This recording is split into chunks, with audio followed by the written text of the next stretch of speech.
You're just a burden. Get out. Like, those are the words my son said to me as he shoved $500 into the palm of my hand and told me to disappear before dawn. Simply because my presence in the house made his pregnant wife uncomfortable. 42 years of sacrifice, building his future step by step. And in the end, my value was reduced to $500 and a deadline. So I packed 2 suitcases, got on a bus, and left that city without looking back. He believed that throwing me out of the house would break me. What he didn't realize was that in just a few months, the roles would reverse.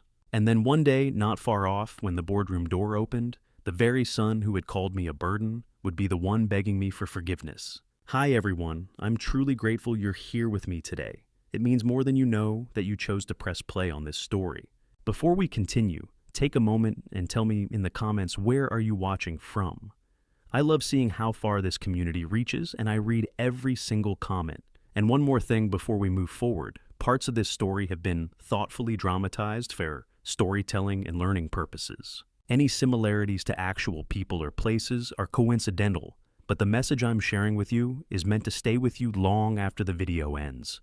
The warmth of the kitchen wrapped around me like a familiar embrace. Wisps of steam curled upward from the cast iron pot, where beef stew had been bubbling gently for the past 3 hours, Catherine's recipe. The one that always made Stellan's eyes light up when he was young. Each carrot had been sliced into uniform rounds, the beef seared to perfection, until it practically melted on the tongue and just the right amount of time to bring everything together. This meal was more than food on a plate.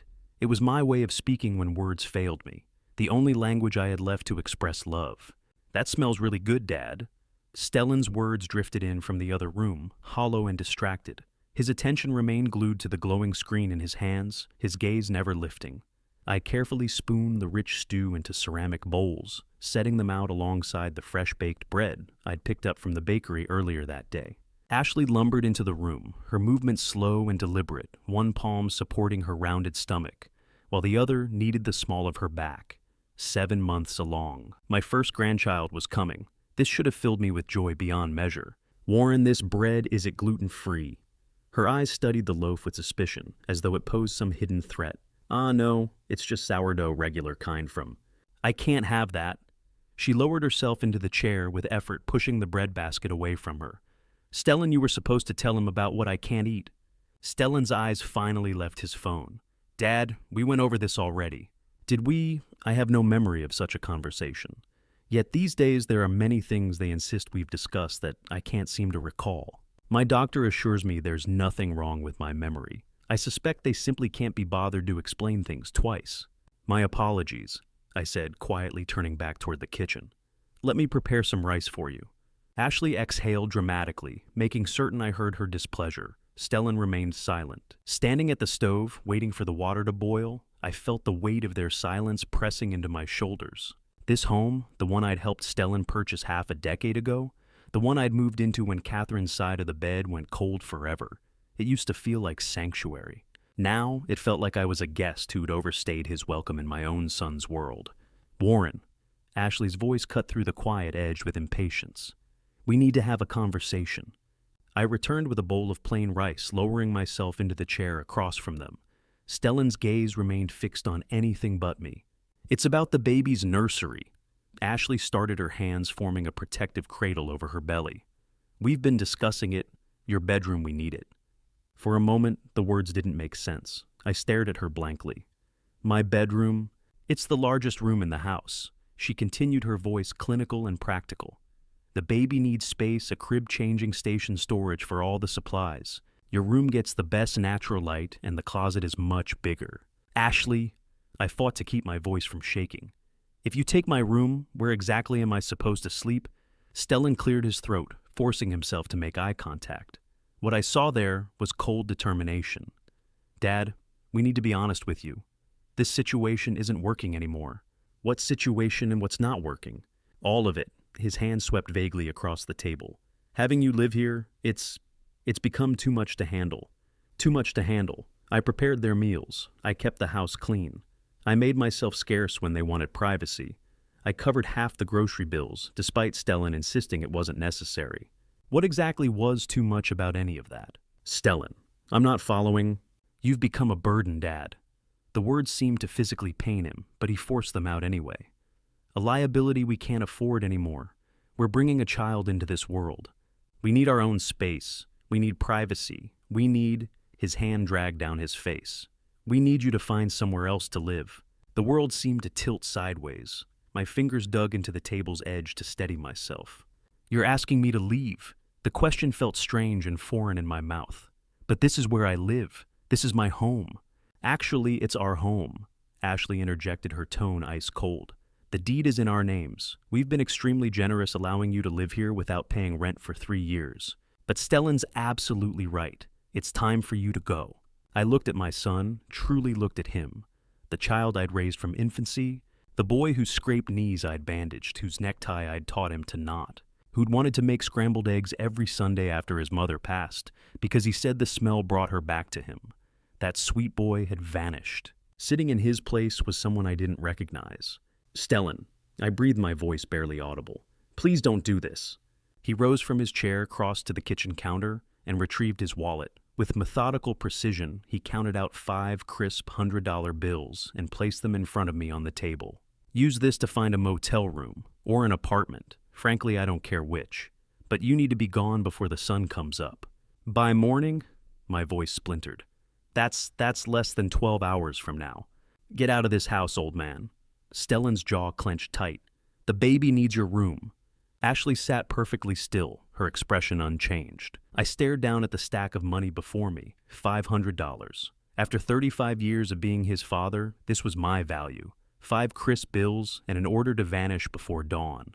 Beyond the window, rain started to fall. The drops tapped gently against the glass. At first, then grew more insistent, drumming harder. My mind drifted to Catherine. She'd always loved rainy evenings. She'd stand at that very window with her coffee mug, warming her hands, a soft smile on her face, as she listened to the rhythm of the storm. What would she think if she could witness this moment? I gathered the bills, folding them with care, and pushed myself to standing. My legs trembled beneath me, but I managed to reach my bedroom, the room that would soon hold a crib instead of my belongings. From the closet, I pulled down 2 worn suitcases, the matching set Catherine and I had bought for our honeymoon trip to Napa Valley 4 decades earlier. I began filling them with my life, clothing, shoes, Catherine's photograph, my chef's knife, the blade I'd wielded for 42 years. 4 decades of being a father, and everything I was, could fit into 2 pieces of luggage. The suitcases felt heavier than they should have as I lifted them off the bed. Not because of what was inside, just clothes, a few books, that old chef's knife, but because of what they represented. Everything I was reduced to 2 pieces of luggage Catherine and I had bought for our honeymoon.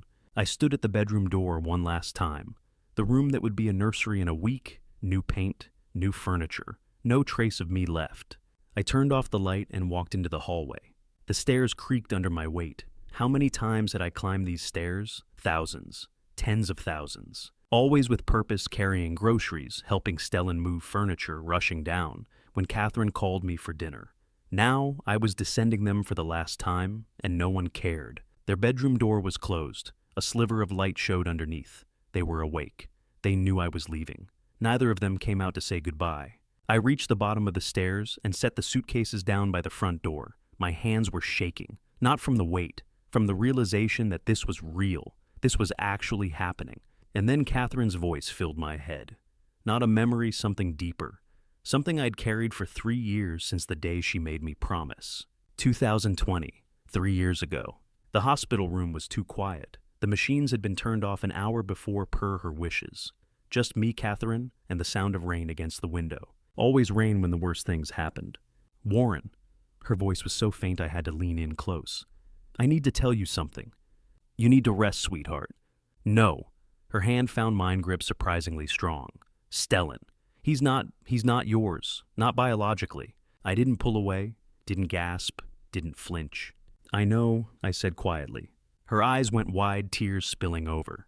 You knew, since the beginning. I saw the dates, Catherine. I did the math. But it didn't matter then, and it doesn't matter now. Why didn't you ever say anything? I smoothed her hair back the way I'd done for 40 years. Because he is mine. I was there when he took his first steps. I taught him to tie his shoes. I scared away the monsters under his bed.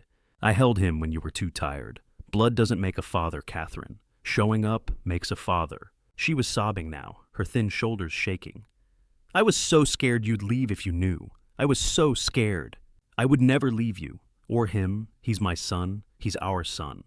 Promise me, she whispered, gripping my hand with the last of her strength. Promise me you'll never tell him. He can't know Warren. It would destroy him. He idolizes you. If he found out, I promise. I pressed my forehead to hers, breathing in the faint scent of her lavender soap. He's my boy. That's all he needs to know. That's all I need to know. She smiled then, peaceful for the first time in weeks. You're a better man than I deserved, Warren Bishop. No, sweetheart, you deserve the world. I just gave you what I could. 3 hours later, she was gone. I came back to the present, standing in the entryway of a house that no longer wanted me. The wedding photo was still in my jacket pocket, pressed against my heart.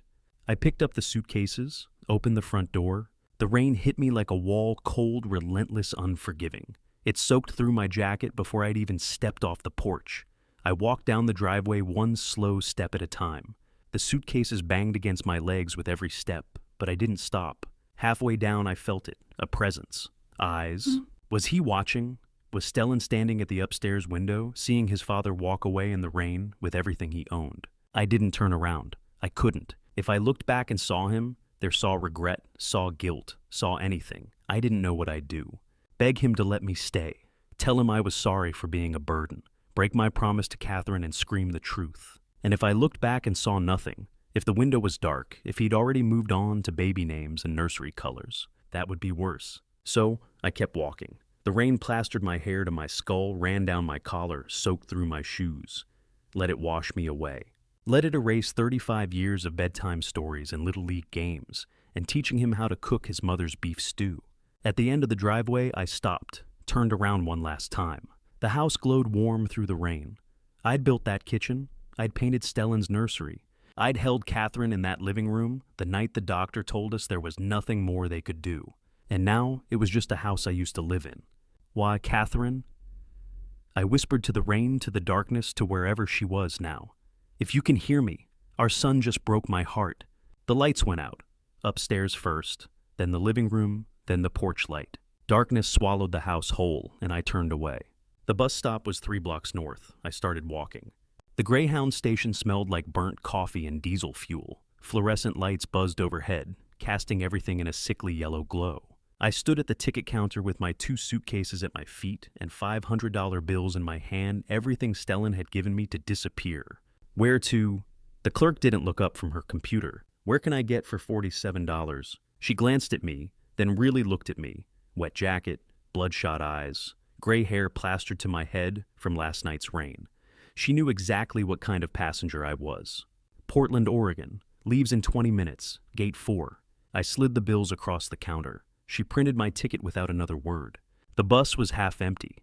I took a window seat near the back, shoved my suitcases into the overhead compartment, and collapsed into the cracked vinyl. My whole body ached, not from lifting the bags, but from the weight of everything that had happened in the last 12 hours. The engine rumbled to life. The bus pulled out of the station, and California started to disappear behind me. I pressed my forehead against the cold glass and closed my eyes. You're a burden, Dad. A liability. Stellan's voice echoed in my head over and over like a song I couldn't turn off. I'd raised him, fed him, taught him everything I knew, and in the end, that's what I was to him. A burden. Maybe he was right. The bus stopped in Sacramento. A young mother got on, maybe 25, with a toddler on her hip and a diaper bag slung over her shoulder. The kid was crying that exhausted, inconsolable wail that every parent recognizes. She looked around frantically for an empty seat, and I caught her eye. Here, I said, gesturing to the empty seat beside me. Plenty of room. She sank down gratefully, bouncing the baby on her knee. Thank you. Sorry about the noise. Don't apologize. Kids cry. That's what they do. She smiled weakly, but the baby didn't stop. The wailing got louder. Other passengers started shooting us annoyed looks. When's the last time he ate? I asked. This morning. I thought I had more formula, but Her voice cracked. I didn't pack enough. I reached into my jacket pocket and pulled out the sandwich I'd bought at the station. Turkey and Swiss on wheat. I hadn't touched it. Here, you need it more than I do. I can't. Please. I pressed it into her hands. I've raised a kid. I know what it's like. She took it, tears welling up in her eyes. Thank you. I turned back to the window while she ate. The baby quieted down after a few minutes, probably picking up on his mother's relief. I should have felt good about helping, but all I felt was empty. Am I really a burden? The question circled in my head like a vulture. I'd worked every day since I was 14. Dishwasher line, cook sous chef, head chef, restaurant owner. 54 years in kitchens. I'd built something. I'd provided. And then Catherine died, and I'd moved in with Stellan because he said he needed me. He said he wanted me close. He said, what did he said exactly? I couldn't remember anymore. Maybe he'd never wanted me there. Maybe Ashley had been pushing him to kick me out since day one. Maybe I'd been too blind to see it. Did I fail him? Did I fail as a father? The bus rolled on. California turned into Oregon. Hours blurred together. We pulled into Portland just after 7 p.m. The city was gray and drizzly fitting somehow. I grabbed my suitcases and stepped off the bus into a place I'd never been, with no plan and nowhere to go. I stood on the sidewalk watching people hurry past. Everyone had somewhere to be, everyone except me. Excuse me. I stopped an older man in a raincoat. Is there a shelter nearby? Somewhere I can stay tonight? He studied me for a moment, then nodded. St. Vincent's, about 6 blocks that way. They'll take care of you. Thank you. I walked, again, always walking. St. Vincent's shelter was a low brick building with bars on the windows and a faded sign above the door. Inside, it smelled like industrial cleaner and old sweat. A nun sat at the front desk, maybe 65, with kind eyes and a no-nonsense expression. First time, she asked. Yes, ma'am. I'm Sister Agnes. Welcome to St. Vincent's. She slid a clipboard across the desk. Fill this out. We've got beds available tonight. Dinner's already finished, but I can get you some soup if you're hungry.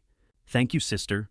I filled out the form with shaking hands. Name, age, emergency contact, I left that blank. She didn't comment. You're in bed 34, second floor all the way at the end. Bathrooms down the hall, lights out at 10. She handed me a thin blanket and a small toiletry kit.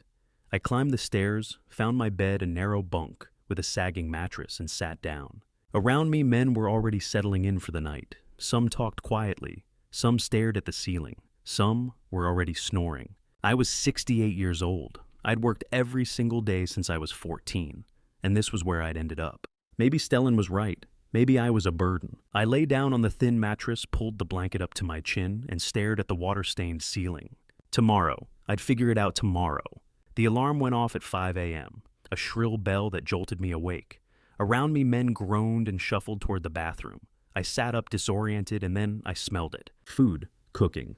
But not good cooking. Industrial mass-produced oversalted garbage. I followed the smell downstairs to the kitchen. Through the serving window, I could see a younger volunteer, maybe 30, dumping powdered eggs into a pot of boiling water. He was stirring it like concrete, no finesse, no care. My chef's instincts kicked in before I could stop them. That's not how you cook eggs. They called it breakfast. I called it an insult to food. I'd been at St. Vincent's for a week now, and every morning was the same. Powdered eggs rehydrated with too much water. Toast burned black on the edges, raw in the middle. Coffee that tasted like diesel fuel. The men ate it anyway because what choice did they have? I sat at one of the long cafeteria tables, watching a tray of rubbery eggs get passed down the line. The man across from me, 60-something weathered face, Marine Corps tattoo on his forearm, stabbed at his breakfast with a plastic fork and grimaced. First week, he asked, noticing me staring. Yeah. Gets worse before it gets better. He pushed the eggs around his plate. Name's Roy Jenkins. You, Warren Bishop. Well, Warren Bishop, welcome to the bottom. He gestured around the cafeteria. Food's terrible, but it's free. Can't complain. You should be able to complain, I said quietly. A man deserves dignity, and dignity starts with a decent meal. Roy looked at me like I'd just spoken a foreign language. You one of those foodie types? I was a chef, 42 years. Now, no kidding. He leaned back, studying me. What did you do? Lose your restaurant. Lost my family. The words came out before I could stop them. Roy didn't pry. He just nodded like he understood.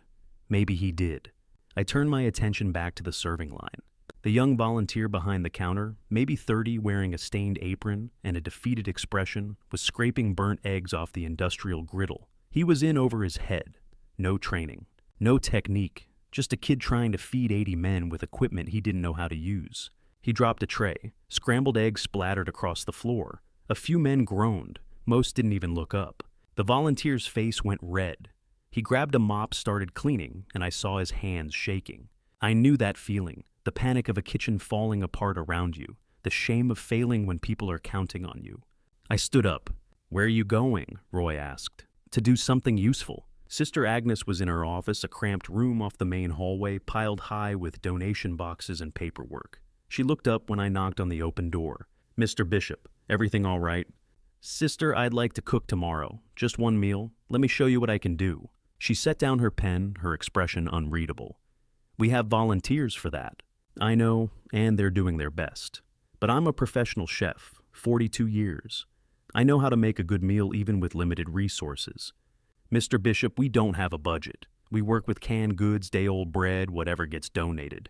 It's not exactly fine dining." "I don't need fine dining ingredients, sister. I just need permission to use that kitchen." She studied me for a long moment. I could see the wheels turning. Was I reliable? Would I steal? Was this some kind of scam? "One meal," she finally said. "Tomorrow's breakfast. You make something the men will eat and we'll talk about doing it again. But if you waste food or cause problems, I won't, I promise." She handed me a key to the kitchen. 5 a.m., don't be late. That night, I couldn't sleep. I lay in bed 34 listening to the symphony of snores around me and thought about tomorrow. What could I make with canned goods and donations? How could I turn institutional slop into something that tasted like someone cared? At midnight, I gave up trying to sleep. I took the key Sister Agnes had given me and went downstairs. The kitchen was dark. I flipped on the lights and the industrial space hummed to life. Stainless steel counters, a massive griddle ovens big enough to roast a whole pig. It wasn't the gleaming kitchens I'd worked in for 40 years, but it was familiar. It was home. I opened the walk-in cooler. Canned tomatoes, canned beans, day-old bread. Eggs, real eggs donated from a local farm about to expire. Cheese ends, half a bag of potatoes. Onions starting to sprout. Not much, but enough. I pulled out a cutting board and started chopping. Onions first diced small, potatoes cubed. I could make a scramble not fancy but real, with flavor, with care. I worked in silence the way I used to in the early morning hours at my old restaurant.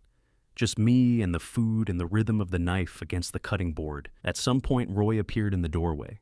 "Couldn't sleep either?" he asked. "Something like that." He leaned against the doorframe, watching me work. "You really were a chef, huh?" "I still am. I just forgot for a little while." "Well, Warren Bishop." He said, a hint of a smile on his weathered face. "I hope you remember by morning, because if you screw this up, those guys upstairs are gonna riot." I smiled, the first real smile I'd felt in weeks. Then I'd better not screw it up. 5 a.m. came fast. I tied on a borrowed apron stained frayed but clean and fired up the griddle. The men started lining up in the cafeteria, grumbling about the early hour, expecting the usual disaster. Roy was first in line. He grinned at me through the serving window. "The old man's cooking today," he shouted to the room. "This is going to be interesting." "Andy Borst." A few men laughed. Most just looked skeptical. I took a deep breath, grabbed my spatula, and got to work. I had $4.17 worth of canned beans rice and wilted vegetables. And I was about to cook the most important meal of my life. The industrial kitchen was quiet at 5:30 a.m. Just me, the hum of the refrigerator, and the weight of 80 hungry men waiting upstairs. I'd laid out my ingredients on the steel counter like a surgeon preparing for an operation. Canned black beans, day-old onions, half a bag of brown rice, carrots going soft, a handful of fresh herbs from Sister Agnes's tiny garden behind the building. Not much, but enough. I started with the onions, diced them small the way Catherine taught me when we first opened our restaurant. "Respect the ingredients, Warren," she used to say.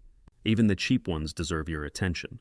The griddle hissed as I swept the onions across the hot surface. The smell filled the kitchen, sweet, sharp, alive.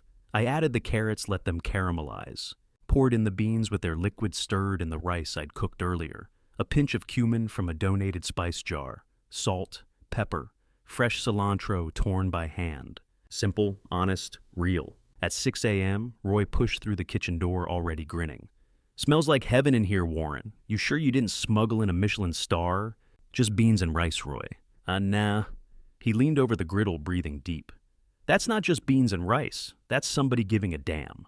The men lined up at 6:15. I could hear them through the serving window, the usual grumbling, the scrape of chairs, the resignation of people expecting the worst. I filled the first plate. spooned the beans, and Rice carefully added a slice of toasted bread I'd brushed with olive oil and garlic. Placed it on the counter. "Good morning," I said, meeting the man's eyes. He blinked, surprised. Nobody said good morning in a shelter cafeteria. He took the plate without a word. I served the next man, and the next. Each time I looked them in the eye. Each time I said good morning. Each time I made sure the portion was generous, the presentation as clean as I could manage with plastic plates and institutional serving spoons. The cafeteria went quiet. I glanced through the window. The first man, a thin guy with hollow eyes, had taken a bite. He'd stopped chewing. He was just sitting there, fork halfway to his mouth, staring at his plate. Then he started crying, not loud, just silent tears running down his face while he ate. Roy sat down next to him. "You okay, Ron?" The man Ron apparently nodded, wiping his eyes with the back of his hand. "It tastes like my mother used to make. I haven't felt like a person in so long." Another man spoke up, voice thick. "This is real food. Somebody actually cooked this, for us." Aaron Blake, a younger guy with track marks on his arms and 90 days sober under his belt, didn't say anything.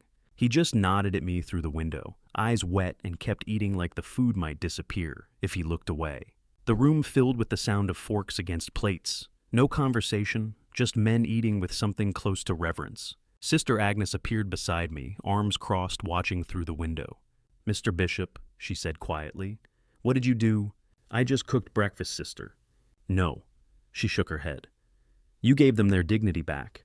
By 7 a.m., every plate was empty. The men stood pushed in their chairs, and several of them came to the kitchen window. "Thank you, chef," one said. "It's the best meal I've had in years," said another. Roy clapped me on the shoulder. "I told you, Warren, you're not just a chef, you're a damn miracle worker." I didn't know what to say. I'd spent 42 years cooking in high-end restaurants, chasing Michelin stars, plating food for people who ate out of boredom. And here in a shelter kitchen with $4 of ingredients, I'd finally done something that mattered. I stood in the doorway between the kitchen and the cafeteria, watching the men leave. Some were smiling, some were still wiping their eyes. All of them looked a little more human than they had an hour ago. "For 42 years I cooked to make money," I whispered to myself. "Today I cook to heal souls," and I found myself in the process. Sister Agnes caught me as I was cleaning up. She stood in the kitchen doorway, hands folded in front of her habit, studying me with those sharp, kind eyes. "Mr. Bishop, would you consider staying? Cooking every day I can't pay you, but I'll stay," I said, my voice cracking. "Sister, I'll stay." She smiled a real smile, warm and full of relief.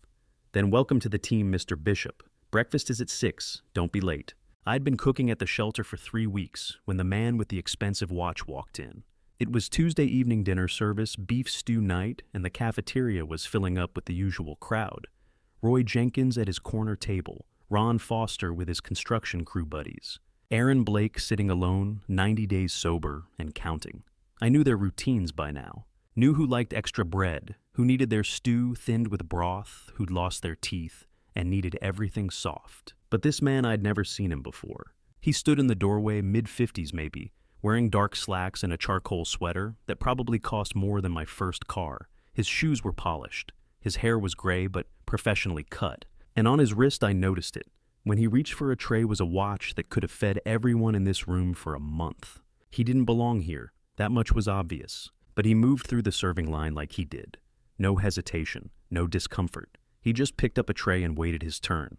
I ladled the stew into his bowl, the same generous portion I gave everyone.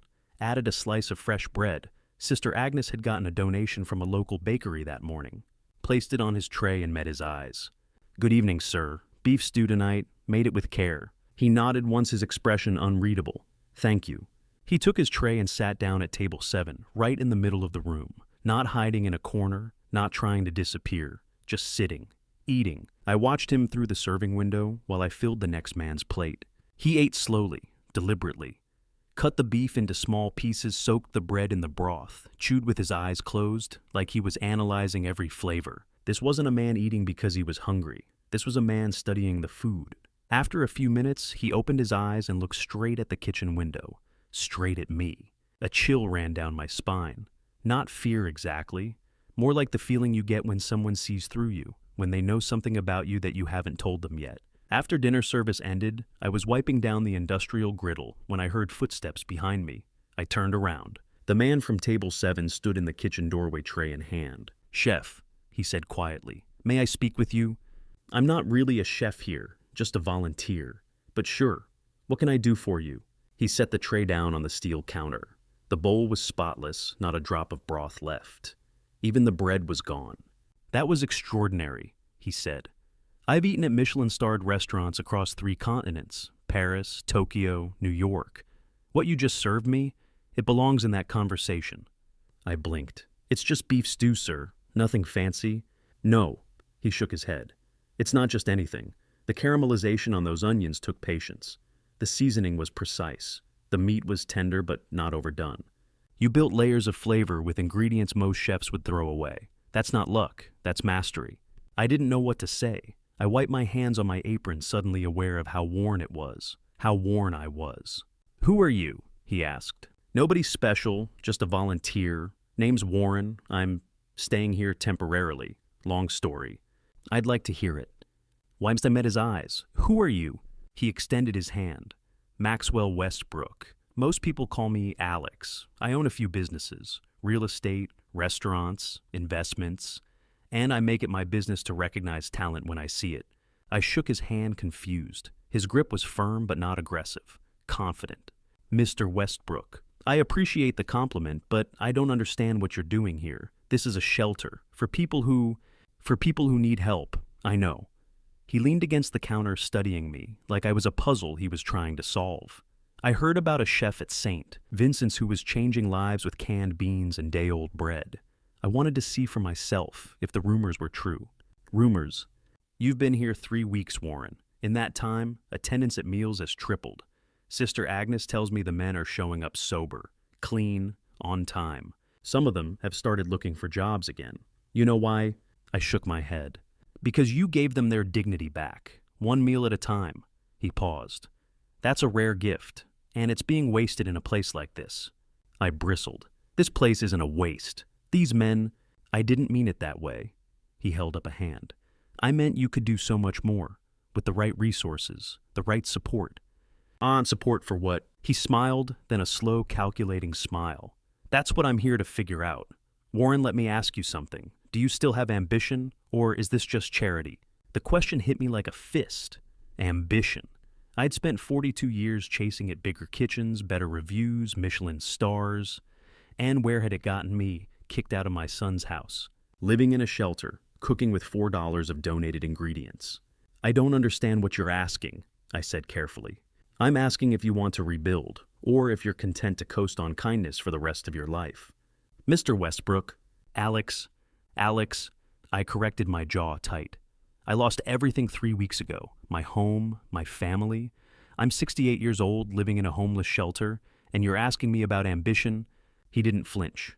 "Yes, because I see something in you that most people your age have lost. Fire, purpose, the ability to create something meaningful out of nothing. And I want to know if that fire is still burning, or if you've let it die." I stared at him, heart pounding. "Think about it," he said, pulling a business card from his pocket and setting it on the counter. "When you're ready to talk, call me." He walked out of the kitchen, his expensive shoes clicking against the tile floor.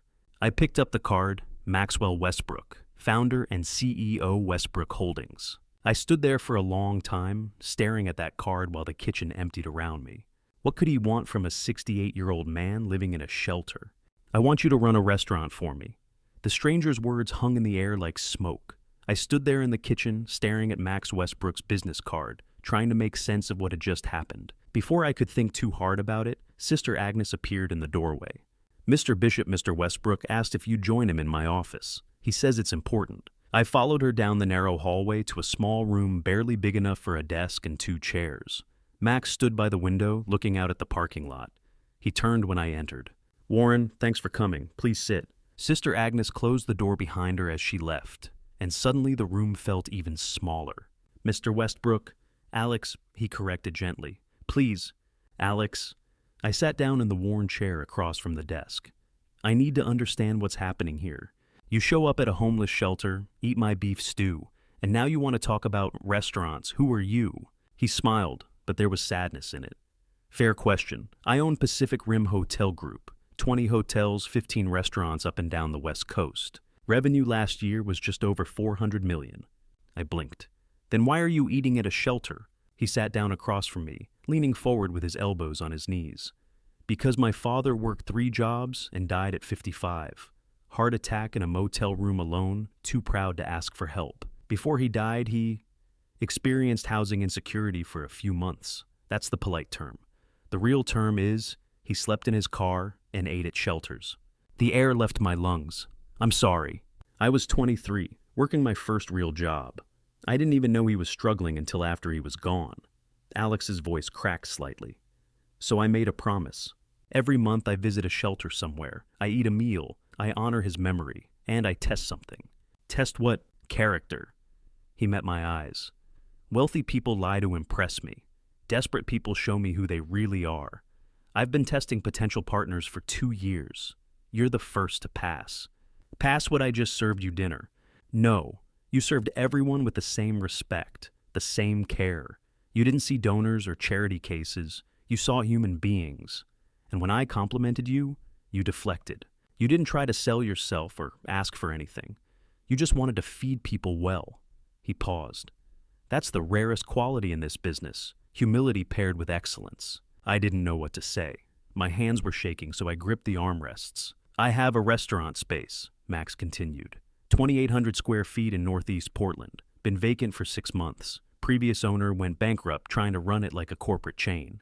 But the bones are good. Industrial kitchen dining room for 60 great location near public transit.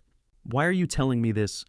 Because I want to invest $500,000. Renovations equipment, 6 months of operating expenses. You'd have 60% equity. I'd take 40. The number hit me like a truck. 500,000, that's... There are conditions, he said quickly. You hire staff from the shelter. Give them real wages, real training, real respect. And every Sunday you serve free meals to anyone who needs one. No questions asked. My voice cracked. Why would you do this for a stranger? Max stood up, walked to the window again. His back was to me, but I could hear the emotion in his voice. Because someone helped me when I had nothing. A restaurant owner in San Francisco hired me when I was sleeping in my car, fresh out of college, with my father's funeral bills crushing me. He didn't just give me a job. He taught me the business, believed in me when I didn't believe in myself. He turned around. And because you remind me of my father, what he could have been if someone had given him a chance. Tears burned my eyes. I tried to blink them away, but they spilled over anyway. I'll do it, I whispered. Not for me, for these men, to prove they're not disposable. Max smiled, a real smile this time, full of warmth. He extended his hand. Then we have a deal. I stood up, shook his hand. His grip was firm, final, like a promise sealed. He walked to the door, then stopped. One more thing, the name. What will you call it? I thought about the men upstairs. Roy with his Marine tattoo. Ron who cried over breakfast. Aaron fighting every day to stay sober. All of them deserving more than the world had given them. Second helpings. I said, my voice thick with emotion. Because everyone deserves a second chance. Alex's eyes glistened. Perfect. I'll have my lawyers draw up the papers. We start renovations Monday. He left, and I stood there alone in Sister Agnes's tiny office staring at my hands. These hands that had chopped onions in million-dollar kitchens. These hands that Stellan had called a burden. These hands that were about to build something that mattered. Maybe Stellan was wrong. Maybe I wasn't a burden. Maybe at 68 I was just getting started. 42 years ago, I opened my first restaurant with $3,000 and a prayer. Now, at 68, I was doing it again, backed by a billionaire and a second chance at life. 2 months after shaking hands with Max Westbrook, I stood in the middle of 2,800 square feet of raw potential. The previous owner had left behind grease-stained walls, broken equipment, and the ghost of failed dreams. But I could see past all that. I could see what it would become. The contractor, a weathered man named Miguel, handed me blueprints. Mr. Bishop, where do you want the prep stations? I walked him through the kitchen layout, pointing to corners and measuring distances with my hands. Prep here close to the walk-in, grill station there with clear sightlines to the pass. Dishwasher in the back corner, give them ventilation and dignity. Nobody should feel like they're working in a cave. Miguel raised an eyebrow. You've done this before. Once or twice. By mid-November, the renovations were humming. New floors, fresh paint, stainless steel counters that gleamed under industrial lights. I was there every day watching it take shape, and for the first time since Catherine died, I felt like I belonged somewhere. But a restaurant isn't just walls and equipment, it's people. I posted a hiring notice at St. Vincent's. Within a day, I had 12 applications. Most were handwritten on torn notebook paper. Some had spelling mistakes. All of them broke my heart. Roy Jenkins was first in line for interviews. He sat across from me in the unfinished dining room, his marine tattoo visible under his rolled-up sleeve. "Warren, I'm 62 years old. Nobody hires guys like me anymore. I've been applying for 6 months. Nothing." "Roy, I'm 68. We'll be the oldest staff in Portland, and the best." His eyes went wet. "You mean it? You showed up at the shelter every morning, on time, sober, respectful. That's all I need to know. You start Monday. $18 an hour, tips meal every shift, and a bus pass. Welcome to Second Helpings." He shook my hand so hard I thought he'd break it. Ron Foster came next, the construction worker who'd cried over my breakfast. 58, with calloused hands and a quiet voice. "Mr. Bishop, I used to manage crews, built half the bridges in this county. Then I got injured, couldn't work, lost everything. If you give me a shot in the kitchen, it's sous chef position. You'll run prep and help me with menu execution. Same pay, same benefits. I won't let you down." "I know you won't." Aaron Blake was the hardest interview.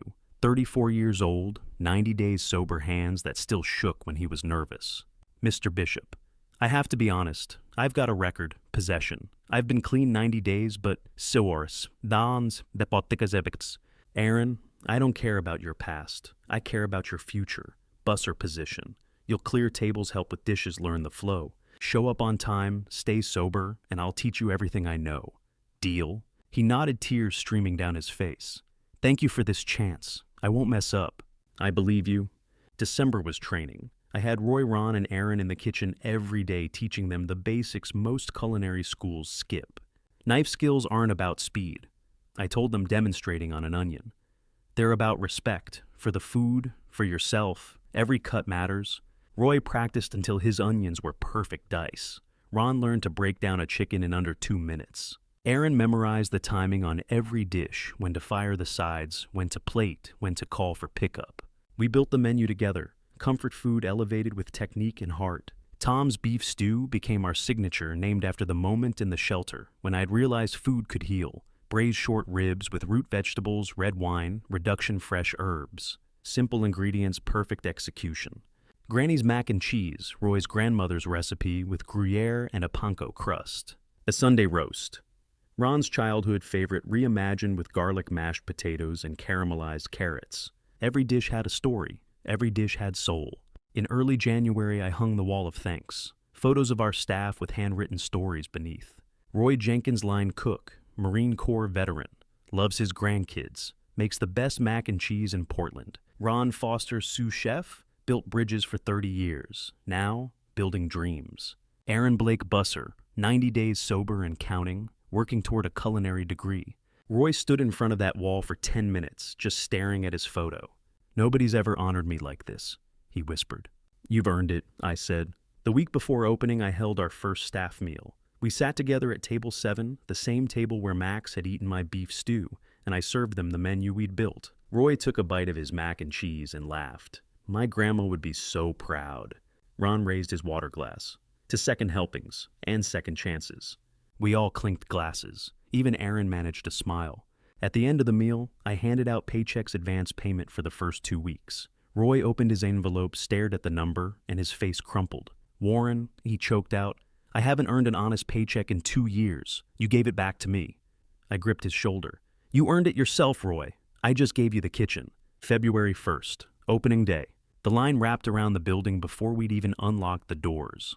Max arrived in a tailored suit, looking every inch the billionaire investor he was. But when he saw the crowd, he grinned like a kid. "Ready?" he asked. I tied on my chef's coat, white pressed with "Second Helpings" embroidered on the chest. Behind me, Roy, Ron, and Aaron stood at their stations, nervous but steady. "And let's cook," I said. Max opened the doors. The line wrapped around the building, 40 seats inside, nearly 200 people waiting outside. I was 68 years old, and I had never felt more alive. I stood at the pass, the narrow counter between the kitchen and the dining room, watching the crowd through the front window. Young couples, families, office workers still in suits, all of them here, because they'd heard something special was happening tonight. Behind me, the kitchen buzzed with focused chaos. Roy worked the grill, Ron handled prep, Aaron restocked plates and wiped surfaces. We had practiced for weeks, but practice never fully prepares you for the real thing. I clapped my hands once. All right, team. They gathered around me, my crew of second chances. Tonight, we're not just cooking food, I said. We're proving something, to this city, to ourselves. We're showing that dignity matters, that skill matters, that people deserve more than they've been given. I met their eyes one by one. Roy, Ron, Aaron, you ready? Roy grinned, gripping his spatula. Let's show them what old guys can do. Aaron nodded, calm and focused. Ready, chef?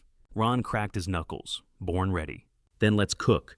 Max stepped into the doorway, sleeves rolled up, looking more like a server than a billionaire. First seating's ready. 32 guests. Orders coming in. The printer started chattering. Tickets spilled out, table numbers, dishes, modifications. I grabbed the first one. 2, Tom's beef stew. 1, Granny's mac. 1 Sunday roast. Fire table 3. Yes, Chef Roy called. And just like that, we were moving. The first hour disappeared in a blur. Orders came faster than expected. The dining room filled with laughter, conversation, and the sound of forks on plates. Through the window, I watched faces change with the first bite, the moment when food becomes memory. At table 5, an elderly woman closed her eyes after tasting her stew. When she opened them, they were filled with tears. Her companion leaned toward her worried, but she waved him off and smiled. This tastes exactly like my grandmother used to make, she told the server loud enough for me to hear. A young couple at table 2 photographed every dish not for show, but to remember. At table 7, Alex's table, a group of businessmen ate in silence at first. Then I caught fragments of conversation. We need to bring clients here. Best meal I've had in Portland. How is this place not famous yet? Then table 12 caught my attention. A young woman sat alone, phone propped against her water glass. She filmed herself eating, speaking easily to the camera. I barely noticed until Max appeared beside me, smiling wide. Warren, he said, do you know who that is? A customer. That's Megan Brooks, food blogger, 500,000 followers. My stomach dropped. Should I? No, he said.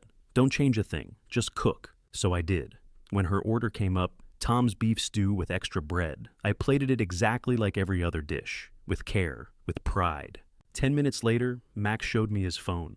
Hashtag second helpings. PDX. Portland's best kept secret. Chef Warren is extraordinary. Every dish tells a story. Every bite heals something. Go now. Over 100,000 views already, Max said quietly. You're going viral. I looked at the screen, then back at the kitchen. Roy flipped steaks like clockwork. Ron plated sides with precision. Aaron cleared tables with professional focus. Good, I said. We're ready. By 9, we'd served everyone. The dining room emptied. The kitchen quieted except for running water and clinking dishes. Roy leaned against the counter, drenched in sweat and smiling. We did it. Ron scrubbed pans slower now. Hardest I've worked in years. Best night of my life. Aaron sat on an overturned bucket, hands shaking not from cravings but exhaustion and pride. Thank you, chef, for everything. You earned it, I said.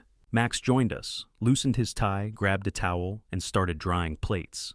Good opening, he asked. I looked around, the empty ticket rail, clean plates, my crew. Yeah, I said, a very good opening. And then it hit me. For the first time in months, I hadn't thought about Stellan once. Not during service, not during prep, not even now. I'd been too busy building something new. Maybe that's healing, not forgetting, just moving forward. The next morning, I woke to 17 voicemails. The reservation system had crashed. The website couldn't handle the traffic. My phone wouldn't stop ringing. I stepped out of my small apartment above the restaurant. Max insisted I take it and check the messages. The last voicemail was from Sister Agnes. Warren, turn on Channel 8. You're on the morning news. I turned on the TV and froze.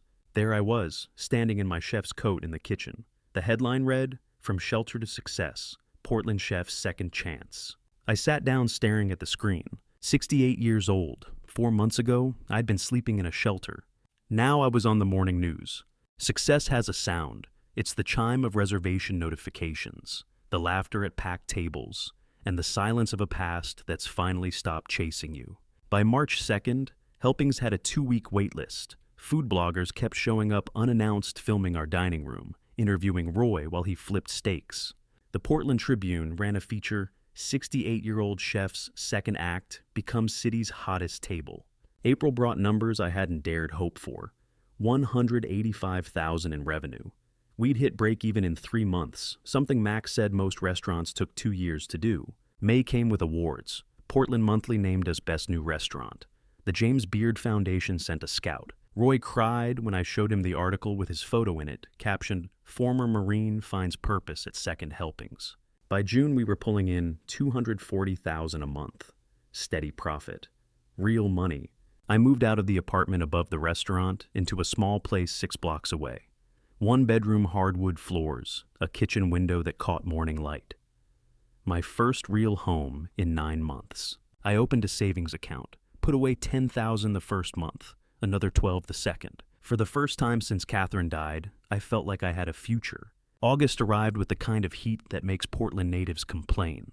I was sitting in a coffee shop 3 blocks from the restaurant, reading the Portland Food Industry Newsletter, a trade publication I'd subscribed to years ago and never canceled. Most of it was boring. New health code updates, industry trends, restaurant openings and closings.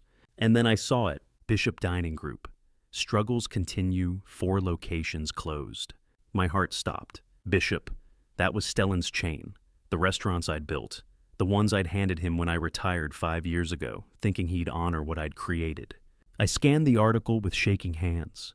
Bishop Dining Group, once a Portland staple under founder Warren Bishop, has closed 4 of its 6 remaining locations amid mounting financial troubles.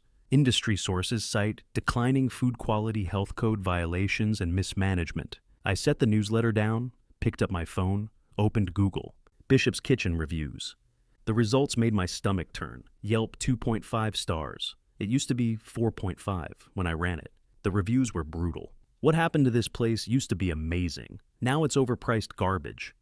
Got food poisoning here last month. Manager didn't even apologize. Never coming back. Dirty kitchen, rude staff. Avoid at all costs. I kept scrolling. News articles popped up. Health code violations at 2 locations. A lawsuit from a customer who'd gotten sick. Photos of empty dining rooms that used to be packed every night. Stellan was destroying everything I'd built. I sat there for a long time, staring at my phone, feeling something I hadn't felt in months. Anger. Not the hot, impulsive kind. The cold, calculating kind. The kind that makes you think clearly. He'd thrown me out like trash, called me a burden, a liability. And now he was running my restaurants into the ground, destroying the legacy I'd spent 40 years building, ruining the lives of employees I'd trained and cared about. Part of me wanted to watch him fail, to let him crash and burn the way he'd burned me. But another part, the part that still remembered teaching him to crack eggs at 6 years old, that remembered him crying in my arms when Catherine died, that part wanted to save what I'd built. Not for him, for the people who depended on those restaurants, for the legacy Catherine and I had created together.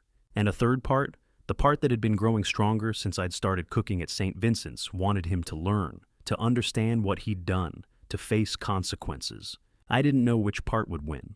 That night I was distracted during dinner service. Roy noticed first. "Oh, Chef, you good? You've been staring at the past for 5 minutes." "I'm fine," I lied. But I wasn't fine. And when Max showed up for our weekly dinner, a tradition we'd kept since opening, he saw it immediately. "Oh, Warren, you've been quiet all week. What's going on?" I pulled out my phone, showed him the article, the reviews, the photos of closed locations. "That's your son's company?" he asked quietly. I nodded. "It used to be mine. I handed it to him when I retired, and he's running it into bankruptcy."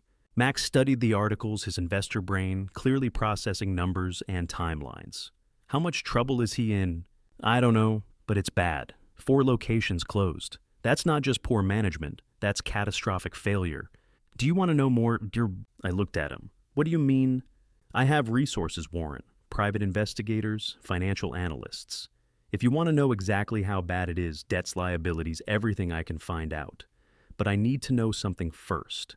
"What? Are you ready to face your son again?" The question hit me like a punch. Face Stellan. The man who'd kicked me out, who'd called me a burden, who'd taken everything I'd built and destroyed it. Was I ready? I thought about the last 5 months, sleeping in a shelter, cooking with $4 of donated ingredients, building second helpings from nothing, proving I wasn't a liability. I thought about Roy, who'd gotten his first paycheck in 2 years because I'd given him a chance. I thought about Aaron 90 days sober and counting learning to be a professional because someone believed in him. I thought about Catherine and the promise I'd made to never tell Stellan the truth about his father. And I thought about the restaurants Stellan was destroying, the employees losing their jobs, the customers getting food poisoning, the legacy being buried under debt and negligence. Maybe it was time Stellan learned what it meant to lose everything. You find out everything whites, I said. Max pulled out his phone, already typing. I'll have a full report in 48 hours. Financial records, vendor contracts, employee complaints, legal issues, all of it. Why are you doing this? I asked. He looked up, his expression serious. Because you remind me of my father, and because sometimes the best way to teach someone is to let them see exactly what they've done wrong. But on your terms, Warren, not his. I nodded slowly. What do you have in mind? If first we find out how deep the hole is, then we decide if we want to bury him in it or pull him out and make him dig himself free. They say knowledge is power. I was about to learn every painful detail of my son's failure, and each one cut deeper than the last. 1 month after deciding to investigate, I stood in Alex's office on the 23rd floor of a downtown high-rise. The view stretched across the Willamette River, but I wasn't looking at the scenery. I was looking at the mahogany conference table covered in documents, financial reports, surveillance photos, vendor contracts, employee statements. It looked like a war room, because that's what it was. Alex's financial analyst, a sharp woman in her 30s named Sarah, had spent 4 weeks building the case. Now she stood at the head of the table, presenting Stellan as empire, like a surgeon explaining a terminal diagnosis. Total debt $2.3 million, 4 locations closed, 2 remaining locations failing health inspections, equipment leases unpaid, employee wages delayed by 3 weeks. The bank is 90 days away from foreclosure. I stared at the numbers. They felt unreal. How had he let it get this bad? And there's this, Sarah continued, sliding a photo across the table. It showed Stellan's house, the house I'd helped him buy, the one he'd kicked me out of with a foreclosure notice taped to the door. My chest tightened. Warren, Max said quietly. You ready for the phone calls? I nodded. We'd planned this part carefully. I needed to hear it from the people who'd been hurt, not from reports, from real voices. The first call was to Pete Moretti, 60 years old, Italian, built like a truck. He'd been my produce supplier for 30 years before Stellan was even born. I dialed his number. He answered on the second ring. Moretti Produce. Pete, it's Warren Bishop. Silence. Then, Warren Bishop. Holy hell. Where have you been? I've been trying to reach you for months. Yeah, long story, Pete. I'm calling about the Bishop's Kitchen account. How's Stellan been treating you? The explosion was immediate. How's he been treating me? Warren, we had to cut him off. 4 months of unpaid invoices. He owes us $40,000. $40,000. We've been in business 40 years. We've never had to sue a client before. But Stellan, he won't return our calls. Won't answer emails. Nothing. My stomach turned. He's not ordering from you anymore. He switched to some cheap frozen garbage from a national distributor. No quality, no care. Nothing like what you taught him, Warren. It's breaking my heart watching him destroy what you built. I closed my eyes. I'm sorry, Pete. You deserve better. It's not your fault. But Warren, wherever you've been, I hope you're doing okay, because that kid of yours is drowning.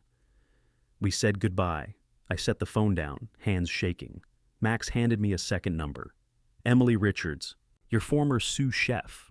I dialed. She answered cautiously. Hello. Emily, it's Warren Bishop. A sharp intake of breath, then quietly. Mr. Bishop, oh my God.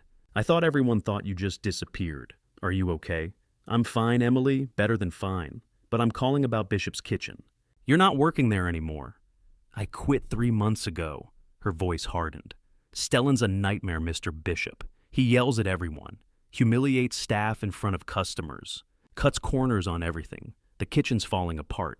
The food's garbage. It's not the restaurant you built. It's toxic. Emily, I'm so sorry.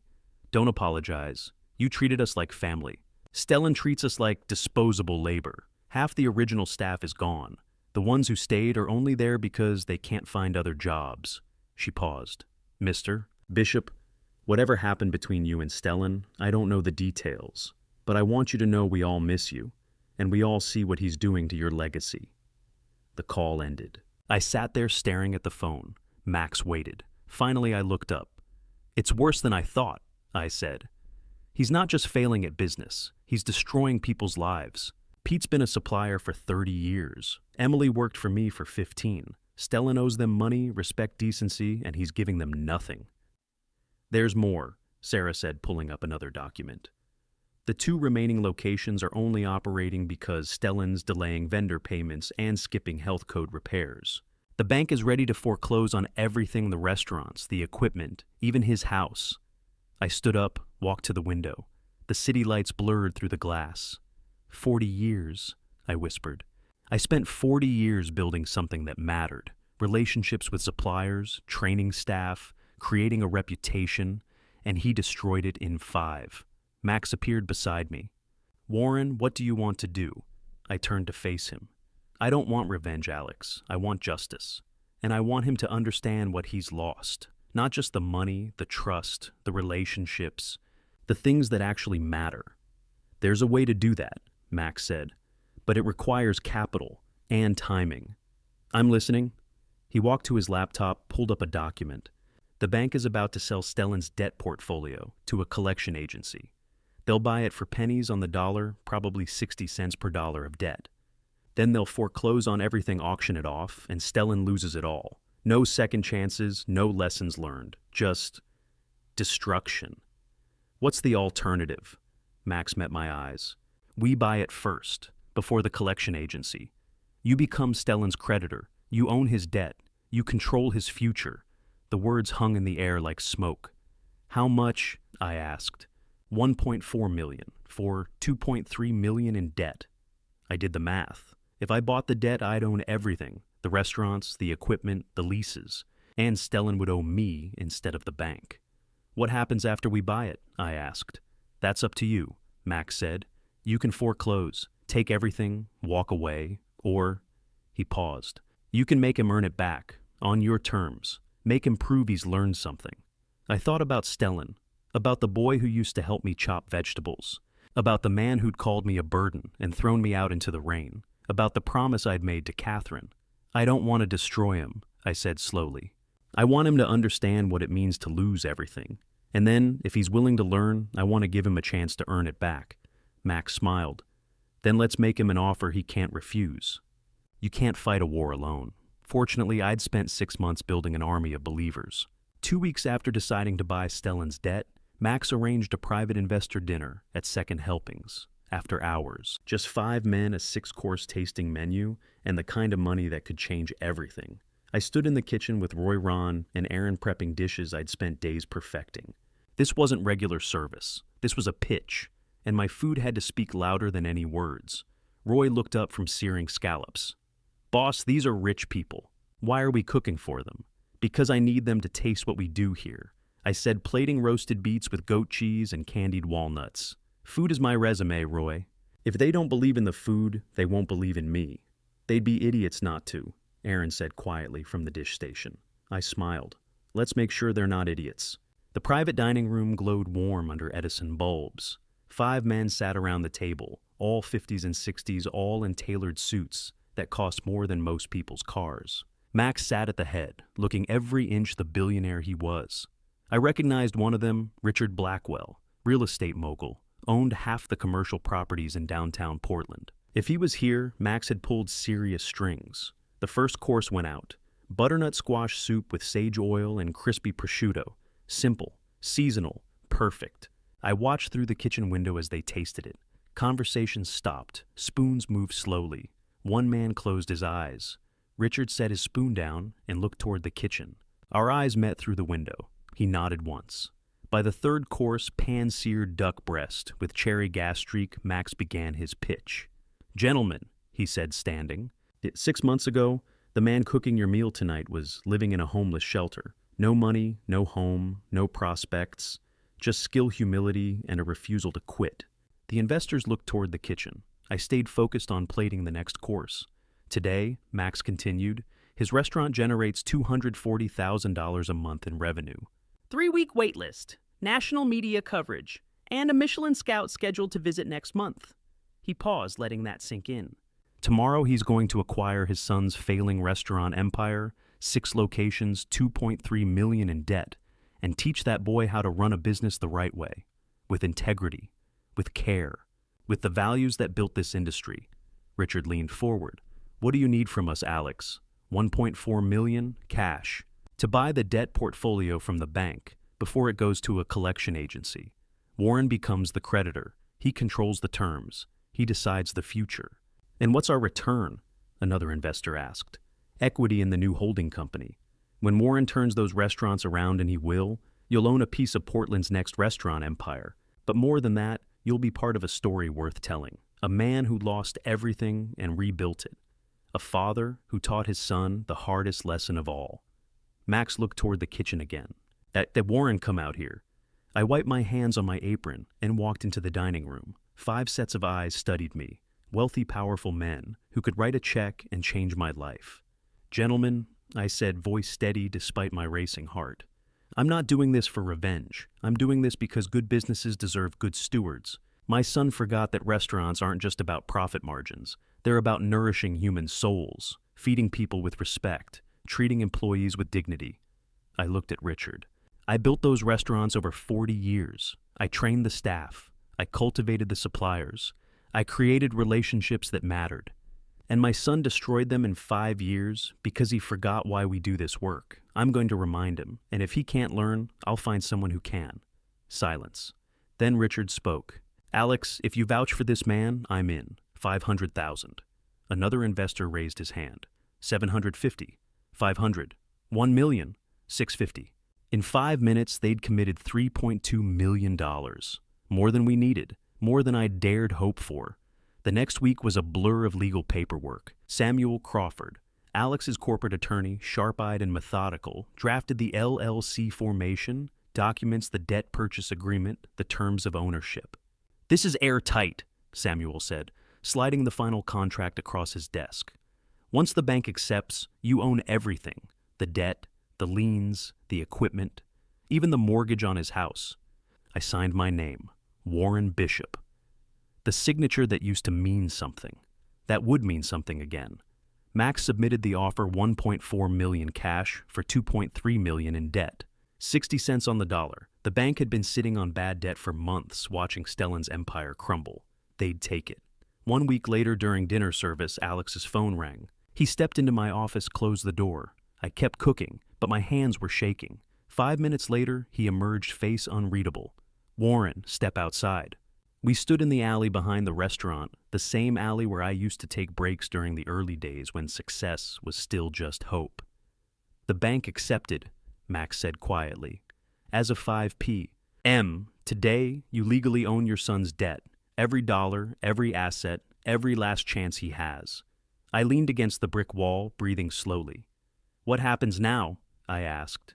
Now Samuel sends the foreclosure notice, certified mail. Stellan will receive it in 3 days. And then, Max paused. Then you decide how this ends. That night I sat alone in my apartment, staring at the legal documents with my signature. Tomorrow, Samuel would send the letter. Stellan would open an envelope that would change his life. And he wouldn't know it was from me until it was too late to run. I thought about Catherine, about the promise I'd made, about the secret I'd kept for 35 years. I'm sorry, sweetheart, I whispered to the empty room. But he needs to learn, and I'm the only one who can teach him. I picked up my phone, texted Alex, send the letter. The next morning I sat in Samuel Crawford's office staring at the final foreclosure documents. My hand shook as I picked up the pen. Mr. Bishop, Samuel said quietly, once you sign these, you legally own Stellan Bishop's debt, all $2.3 million. He'll have 30 days to pay in full or face foreclosure of all remaining assets, restaurants, equipment, property liens, everything. I signed my name. The ink felt heavier than it should. 30 days, I said. That's more notice than he gave me. Samuel sealed the documents in a manila envelope, then prepared the certified letter. I watched him write the address in careful block letters. To Stellan Bishop, CEO, Bishop Dining Group. This will be delivered tomorrow morning, Samuel said. Signature required. I stared at the envelope. Stellan would open it at his desk, the desk in the office I'd built, with his morning coffee. probably distracted by emails or vendor complaints or whatever crisis was burning that day. And then he'd read it. His face would go white. The numbers would blur. $2.3 million, 30 days, foreclosure. He'd call his lawyer in a panic. Maybe Ashley would cry when he told her. Maybe he'd remember the night he kicked me out, the rain, the $500, the cold dismissal. Maybe he'd finally understand what I felt. After leaving Samuel's office, I drove across town. I hadn't planned it, but my hands turned the wheel almost on their own, and suddenly I was parked outside the original Bishop's Kitchen, the one I'd opened in 1982 with $3,000 and a dream. It was closed now. Dark windows. For lease sign taped to the door, weeds growing through cracks in the parking lot. I got out of the car and stood there, hands in my pockets, staring at the building like it might speak to me. 1982. Opening day. Catherine beside me, pregnant with Stellan, her hand on her belly. We're going to build something beautiful, Warren. Stellan at 4 years old, standing on a milk crate in the kitchen, wearing a toy chef's hat, helping me chop carrots with a plastic knife. Stellan at 12, flipping his first egg without breaking the yolk, grinning like he'd won the lottery. Dad, did you see that perfect oust? Expa permushor. Stellan at 32, me handing him the keys. It's yours now, son. Take care of it. I leaned against the car, tears streaming down my face. I built this for him, I whispered to no one. Every brick, every recipe, every relationship, and he destroyed it. That night, I returned to second helpings after closing. Max was waiting in my office, his expression serious, in a way I'd never seen before. Warren, before you confront Stellan, there's something you need to know. About me, about Catherine, about Stellan. I sat down slowly. What is it? Max took a deep breath. 35 years ago, I met a woman at a charity gala in San Francisco. She was beautiful, lonely, married to a chef who worked 80 hours a week and came home too tired to talk. We had an affair. It lasted 3 months. My chest tightened. Her name was Catherine, Max continued, voice cracking. Your wife and Stellan. Stellan is my biological son. The room went silent. The refrigerator hummed. Somewhere outside, a car alarm chirped. I stared at Alex. He stared back, bracing for my reaction. I know, I said quietly. Max blinked. What?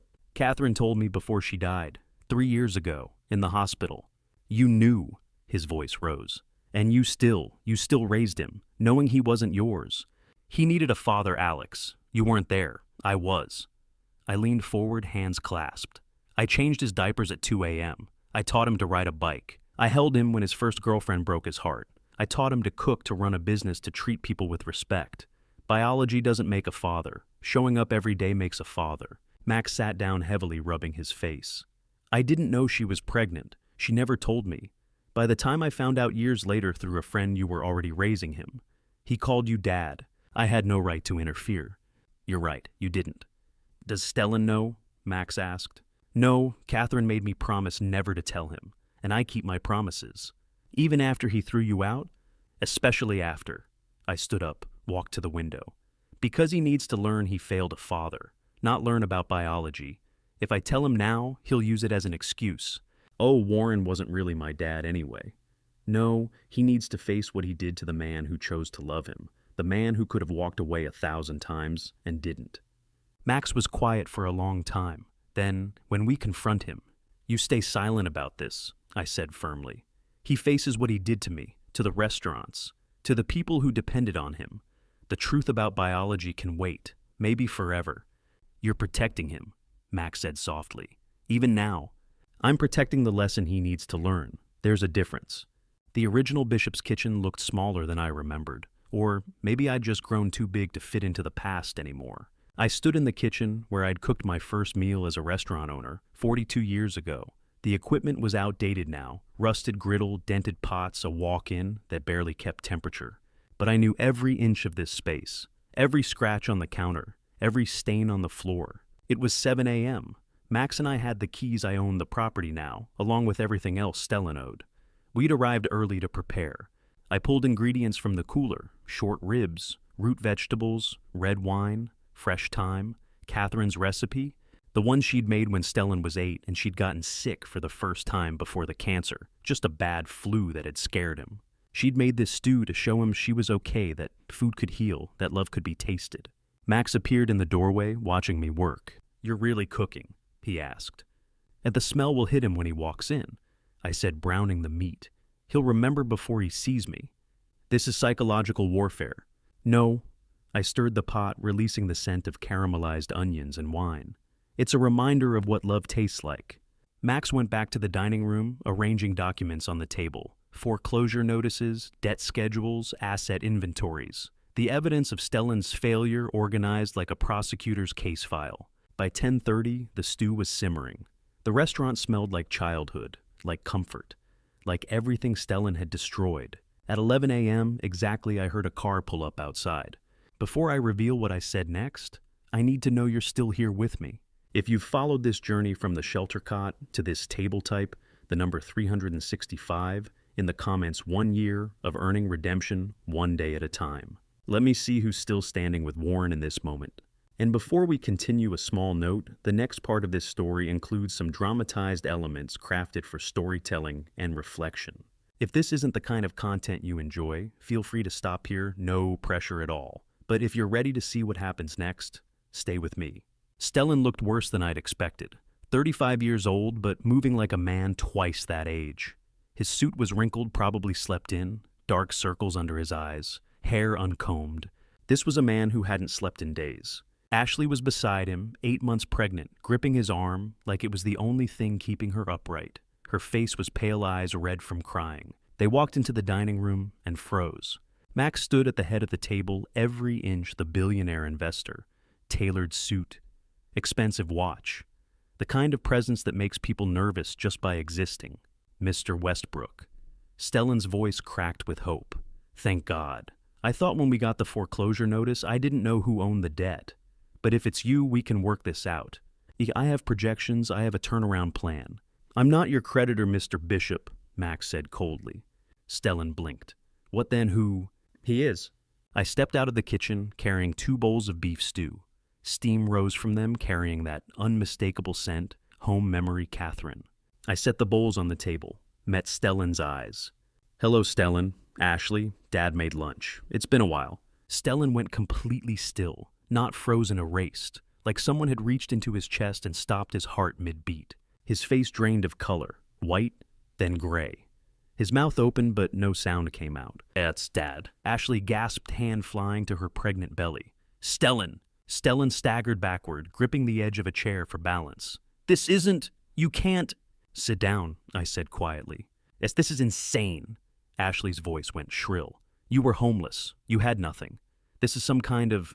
Mrs. Bishop." Alex's voice cut through the room like a blade. "Your father-in-law owns $2.3 million of your debt. He owns your house. He owns your cars. He owns your restaurants. He owns every last chance you have. I suggest you show some respect before you lose that too." Ashley went silent, tears starting to stream down her face. Stellan finally managed to move. He pulled out a chair, sat down heavily, stared at me like I was a ghost. "How?" he whispered. I placed a manila folder on the table in front of him. "I own your debt, Stellan, all of it. $2.3 million. I bought it last month. The bank was very happy to sell. But you had nothing. You were sleeping in a shelter. Oh, boise staan restored. I was never homeless in spirit, son. Just homeless in a dress." I pulled out a chair across from him. "While you were destroying what I built something new."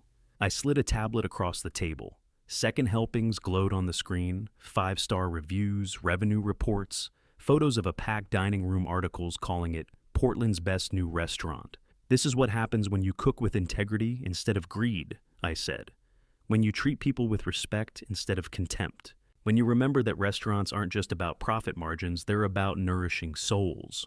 Stellan stared at the tablet, then at me. "I don't understand." "You will," I gestured to the bowl in front of him. "Now eat, both of you, before we discuss your futures." Stellan looked at the bowl like it might bite him. His hand shook as he picked up the spoon, lifted it to his mouth, tasted, and broke. Tears streamed down his face immediately. Not quiet tears. Gut-wrenching sobs he tried to swallow back and couldn't. "This is..." His voice cracked. "This is Mom's recipe, from when I was 8, when she got sick the first time. She made this to show me she was okay. I wanted to remind you what love tastes like, Stellan," I said quietly. Before we talk about consequences. He set the spoon down, hands covering his face. Ashley reached for him, but he pulled away, shoulders shaking. I waited. Let him cry, let him remember, let him feel the weight of what he'd done. Finally, he looked up, eyes red, face wet, voice barely above a whisper. What do you want from me? I want you to understand what you've lost, I said. Not just the business, not just the money, the relationships, the trust, the legacy your mother and I built. You threw it all away because you forgot what mattered. I'm sorry. The words sounded hollow, desperate. Dad, I'm so sorry. I was wrong. I shouldn't have. Sorry doesn't pay debts, Max said coldly. Sorry doesn't feed the employees you laid off. Sorry doesn't repay the vendors you stiffed. Stellan turned to Alex, then back to me. Then what? What do you want? I leaned forward, placed both hands flat on the table. You have two choices, Stellan. Only two, and you have 5 minutes to pick. His face went pale again. What are the choices? I held his gaze. Let the silence stretch. Let him feel the weight of his own destruction pressing down. Destruction, I said, or redemption. The terms I was about to lay out would either destroy my son or rebuild him from rubble. The choice, as always, would be his. Stellan's question hung in the air. What are the choices? I didn't repeat myself. I slid a thick contract across the table instead. You'll sign over 5 of your 6 restaurants to me, I said. Today, immediately. Stellan stared at the document like it was a death sentence. You keep one. This one. The original Bishop's Kitchen. A flicker of hope crossed his face. But you won't run it, I continued. You'll work in it. The hope died. Work? What do you mean? Outline cook, minimum wage, 1 year. Silence. Ashley's hand went to her mouth. I 5 a.m. shifts, I said. 6 days a week. You'll prep vegetables, scrub grills, take orders from anyone I put above you. You'll do the work you made other people do while you sat in an office making bad decisions. Stellan's face went white. You want me to cook? I want you to remember what it means to serve instead of exploit, to create instead of consume, to earn respect instead of demand it. I leaned forward. If you complete the full year with humility and real skill, I'll return 2 locations to you, to manage not own, under my supervision. But if you quit, complain, or fail, you lose this last location too. Everything becomes mine. And if I refuse, Stellan's voice was barely audible.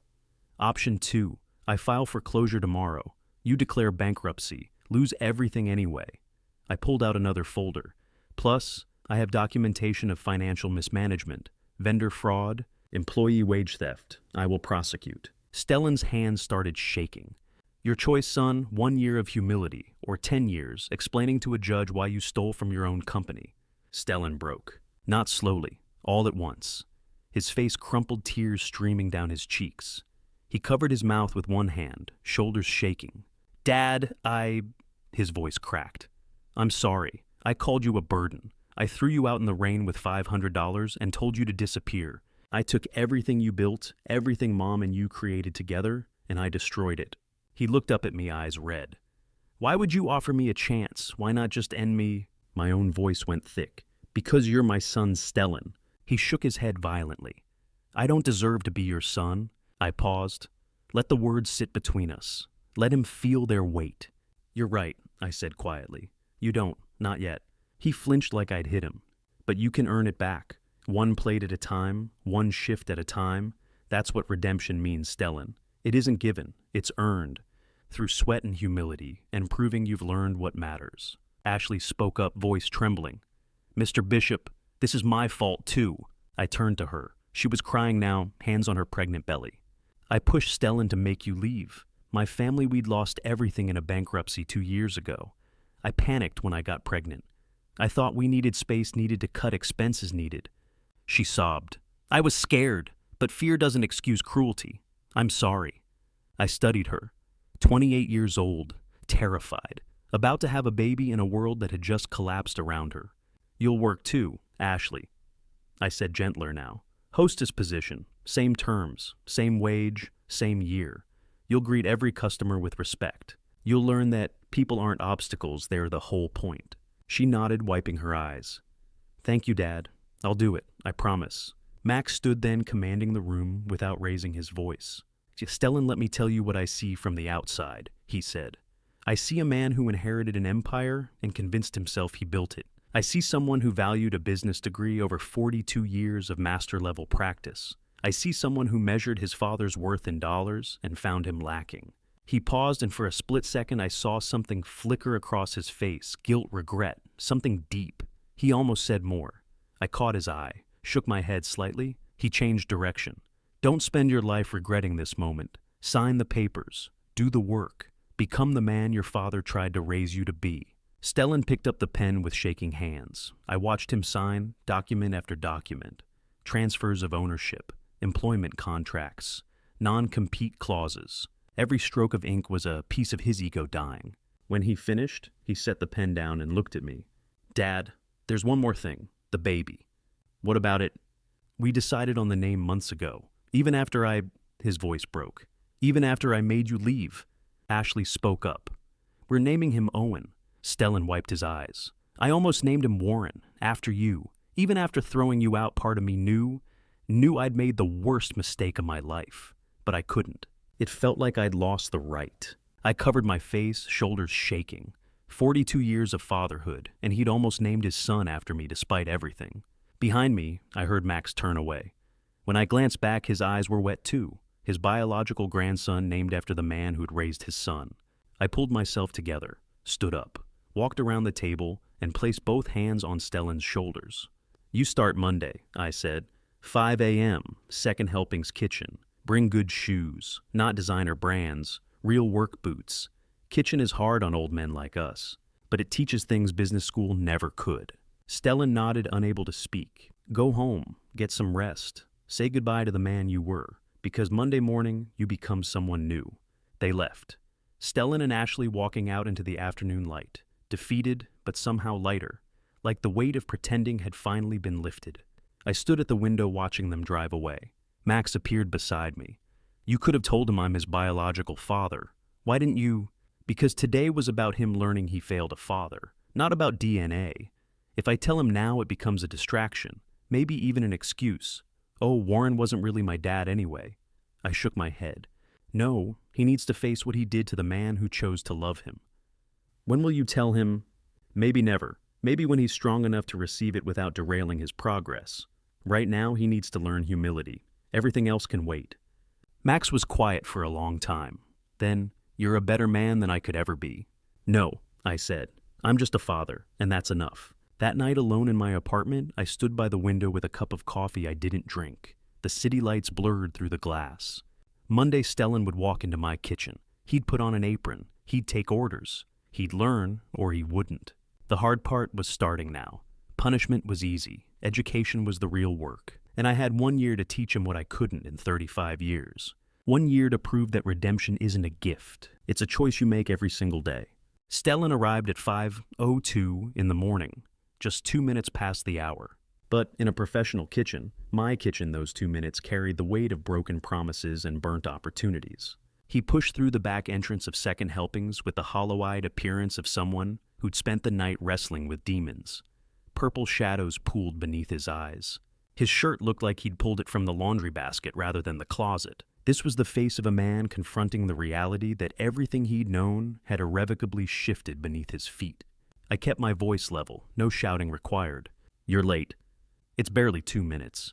2 minutes in a kitchen translates to overcooked protein and customers walking out unsatisfied. Roy's going to walk you through prep work.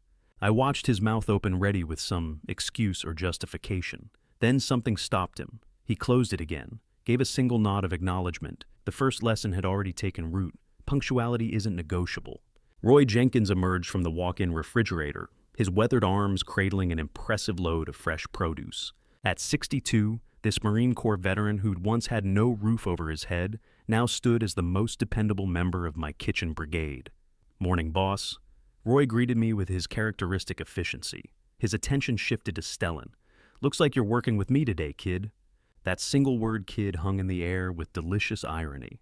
Here stood Stellan Bishop, 35 years old, holder of a prestigious MBA from Stanford University, former chief executive of a restaurant empire. And now he was receiving instructions from a man whose resume he would have dismissed without a second glance in his previous life. A man whose qualifications on paper would never have earned an interview. The poetic justice of the moment wasn't lost on anyone present, certainly not on me, not on Roy, and based on the subtle shift in Stellan's expression, not on him either. "There's an apron hanging by the door," Roy instructed, gesturing toward the prep area. "Your station's set up over here. Today you're handling the basics peeling duty. We need 50 pounds each of onions, potatoes, and carrots processed before the lunch service begins at 11. Stellan's gaze traveled to the mountainous pile of vegetables awaiting his attention. His face registered something between disbelief and resignation. 50 pounds of each? That going to be an issue? Roy's tone remained neutral, almost gentle. No issue at all. Excellent. Then let's get moving. I observed as Stellan selected a peeler from the magnetic strip on the wall. His hands told their own story, smooth, unmarked, the hands of someone who'd spent years in climate-controlled offices. These were hands trained to grip fountain pens and navigate keyboards, not to endure the repetitive strain of manual kitchen labor, hour after hour. 20 minutes into his task, the physical toll became evident. I noticed the way he kept pausing to flex his fingers, attempting to coax relief into cramping muscles, unaccustomed to this particular form of stress. Roy picked up on it immediately. "You're moving slower than I do, kid, and I've got 27 years on you." Stellan's jaw tightened with determination, but he didn't complain. He just continued peeling one vegetable after another. Within the hour, perspiration was running freely down his temples. His shirt had become a second skin plastered to his spine with sweat. The kitchen maintained its characteristic oppressive heat. There was no climate control back here in the prep area. Just a couple of industrial fans that did little more than push the hot air around in lazy circles. I maintained my position at the pass, organizing my mise en place for the upcoming lunch rush. But my attention kept returning to Stellan. I watched him grapple with the physical demands. Watched the gradual dawning of understanding cross his features as he began to comprehend what I'd been doing for 4 decades. What Catherine had done beside me. What every single person in this brutal, beautiful industry endures, not because the work is easy, but because they genuinely love the craft. The kitchen's rhythm was interrupted at 8:30 when Stellan's phone began vibrating insistently in his pocket. He fumbled for it with his raw, aching hands. The screen displayed Ashley's name. His face went ashen. "Stellan." Her voice pierced through the speaker, sharp with panic and urgency. "My water broke. The baby's coming. I need you here, right now." The peeler clattered against the stainless steel counter as Stellan released it. "I have to leave. This second. Complete your prep first," I stated calmly, checking my watch. "Give it another 30 minutes. He wheeled around to face me, his eyes enormous with shock and indignation. "My wife is in labor with our child, and she'll continue to be in labor 30 minutes from now," I replied with the same measured calm. "The team here is counting on you to complete your assigned station, finish what you started. Then you can go." "This is completely insane." "No." I closed the distance between us, forcing him to meet my gaze directly. "This is what responsibility looks like.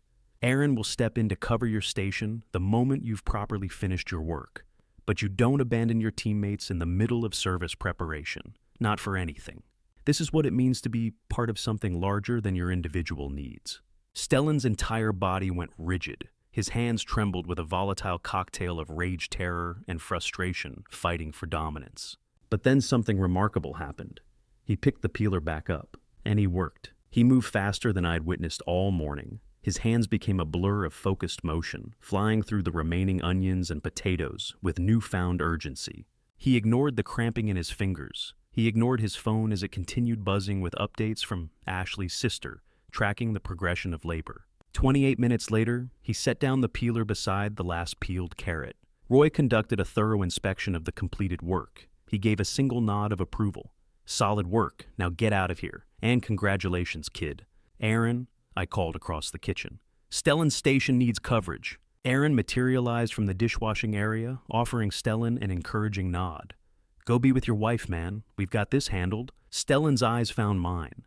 Something intangible passed between us in that moment, perhaps a glimmer of mutual understanding, or maybe just shared exhaustion from the morning's intensity. "Thank you," he said, his voice barely above a whisper. "Be here tomorrow, 5 a.m. sharp. Don't be late." He ran for the door like his life depended on it. As evening service wound down, I loaded several containers with food I'd prepared during the dinner rush. Real, nourishing meals, not the barely edible offerings typical of hospital cafeterias. Stellan was stationed in the maternity ward waiting room when I arrived. His hands bore the day's evidence, small cuts, minor burns, the marks of someone who'd spent their first real day working a kitchen line. He glanced up as I approached. "Dad, you actually came." "Of course I came. You're still my son. And that baby is my grandson." Moisture gathered in his eyes. He rose to his feet, and for a fleeting moment I thought he might embrace me. Instead, he simply nodded, seeming unable to trust his voice. "Ashley's still in the delivery room. It's been going on for hours now. First births rarely come quickly. Here." I pressed the food containers into his hands. "Make sure Ashley eats something when there's a break. She's going to need every bit of strength she can get." Roughly an hour later, a nurse in pale blue scrubs emerged through the double doors. "Mr. Bishop, your son has arrived. You can come meet him now." Owen Bishop entered the world weighing 7 pounds and 3 ounces. His lungs were clearly healthy, evidenced by his vigorous crying, perfect tiny fingers, a surprising amount of dark hair for a newborn. He lay swaddled in the standard hospital blanket, his eyes squeezed tightly shut against the harsh lights, making small mewling sounds that hadn't quite developed into full cries yet. Stellan cradled him with extreme care, as though the infant might shatter at the slightest wrong movement. Ashley looked utterly depleted, her hair matted against her forehead with the effort of labor, but her face shone with an exhausted, triumphant smile. "Dad," Stellan said softly, "would you like to hold him?" Yaskari. I moved forward carefully, accepted the small, warm weight of my grandson into my arms. He weighed almost nothing, an impossibly fragile bundle of new life. And I completely fell apart. Tears coursed down my weathered cheeks as I gazed down at this brand new human being, my grandson, my son's child, representing the next chapter of a family that had come perilously close to destroying itself completely. "Hello there, Owen," I whispered to him. "I'm your grandfather. Your father is in the process of learning what it truly means to build something with lasting value, and I'm going to do everything in my power to ensure you grow up understanding these lessons too." Stellan observed me holding his son, and I recognized something in his expression that had been absent for years. Genuine humility, authentic gratitude, real understanding beginning to take root. Before departing the hospital, I gestured for Stellan to step into the hallway with me for a private word. "I push you hard because life will push you even harder," I told him quietly. "But that doesn't change the fact that I'm still your father. And I want you to know I'm proud that you completed your shift this morning before leaving. That decision required real strength of character. I didn't feel like I had any choice in the matter." "You always have a choice, Stellan. Every single moment of every single day. This morning, you made the right one." I turned to leave, then paused with one more thought. "Tomorrow morning, 5 a.m., don't be late." Stellan's response stopped me in my tracks. "Yes, chef." Not dad, not father, chef. For the first time since this arrangement began, he was genuinely accepting the hierarchy of our relationship in this context. Understanding that, within the walls of that kitchen, I wasn't functioning as his father. I was his instructor, his superior, the person he needed to prove himself worthy to. I turned back to look at him one final time, this grown man holding his newborn son with such tender care. "One day down," I said quietly. 364 more to go. And then we'll see if you've truly earned the right to call yourself a father." Half a year had passed since Stellan first walked through my kitchen doors. In that time, he'd transformed from a man broken by his own failures into something resembling a real cook. But technical skill in the kitchen was only part of what I needed to see. What mattered most, was whether he was developing into a person of genuine character. The universe, it seemed, had decided it was time to put that question to the ultimate test. Stellan had been arriving at 4:55 every morning for the past 30 days straight, 5 full minutes ahead of schedule. Not once had he been late. Not once had he offered an excuse or asked for special treatment. His technical abilities had progressed remarkably. While not yet at the level of mastery, he'd achieved solid competence. He could fully butcher and break down a whole chicken in less than 3 minutes now. He could process 50 pounds of vegetables for prep without a single complaint passing his lips. During the chaos of lunch rush, he could manage his station without falling behind or requiring assistance from the other cooks. But those weren't the changes that truly mattered to me. The real transformation was visible in how he interacted with the people around him. From my office window, I observed Stellan working with Marcus, a 25-year-old we'd brought onto the team just a month ago from St. Vincent's shelter. Stellan was demonstrating the proper technique for dicing onions, and his demeanor was patient, encouraging. reminiscent of how I used to teach him these same skills when he was just a boy learning his way around a kitchen. You need to keep your fingers curled back like this. Stellan was explaining, his voice calm and instructive. See how the knife rocks back and forth? You're not hacking at it. You're guiding the blade through. It's about control, not force. Marcus attempted the technique again, his movements still uncertain, but improving. When he managed to clean even dice, Stellan's face broke into a genuine smile of approval. Roy materialized at my shoulder, arms crossed as he watched the scene unfold below. The kid's really coming along, boss. And I mean really. He cares now. You can see it in everything he does. You genuinely think so. I don't just think it. I know it for a fact. Roy's weathered face was serious. Last Tuesday evening, he stayed back after his shift ended, spent 2 extra hours helping Marcus practice his station work and knife techniques. Didn't ask for overtime pay. Didn't make a big production out of it. Just stayed because Marcus needed the help. Aaron's voice drifted over from his position at the grill station. He did the same thing for me last month. When I was going through, one of my rough patches. He paused and I understood immediately what he meant: Aaron's ongoing battle with staying sober.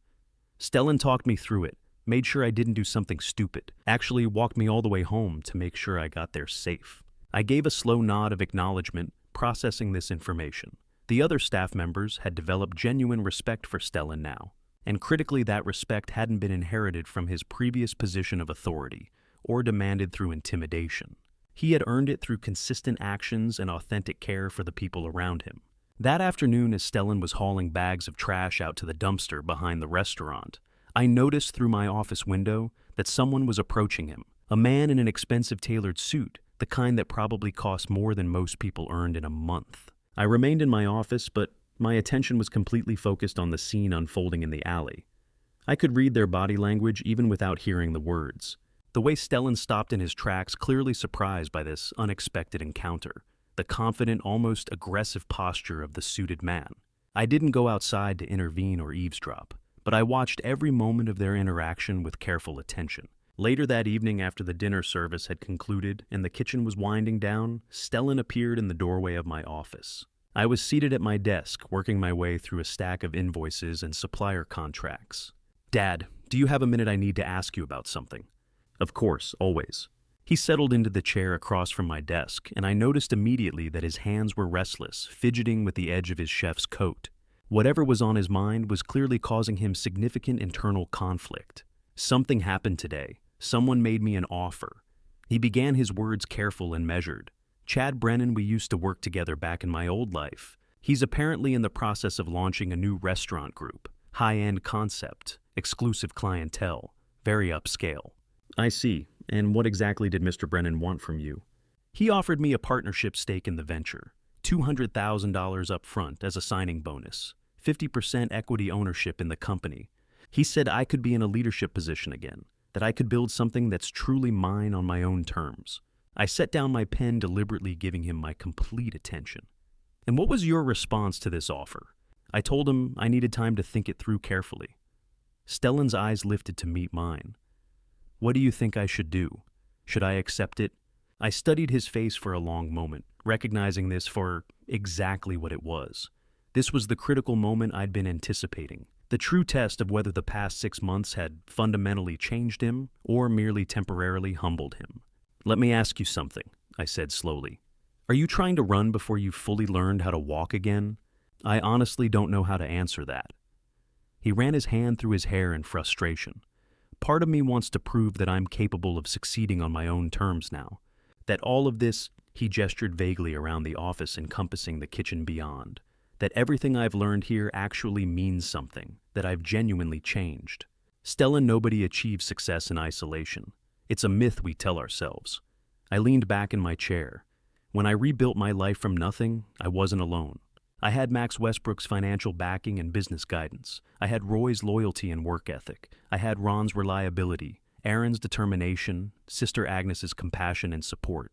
I had an entire community of people who chose to believe in me when I had absolutely nothing to offer them in return. Real lasting success is never a solitary achievement. I leaned forward across the desk, making sure he understood the weight of what I was about to say. "So, the question you need to ask yourself isn't whether you're capable of succeeding. I already know you are. The real question is this: who do you want to succeed alongside? Do you want to build something with people who genuinely care about you as a human being? Or do you want to partner with people who see you as nothing more than a business transaction, a means to their own ends? If you were in my position, what would you do? I can't answer that for you, son. This is your test to pass or fail, not mine. Whatever decision you make, you're going to have to live with the consequences of that choice. Nobody else can make it for you.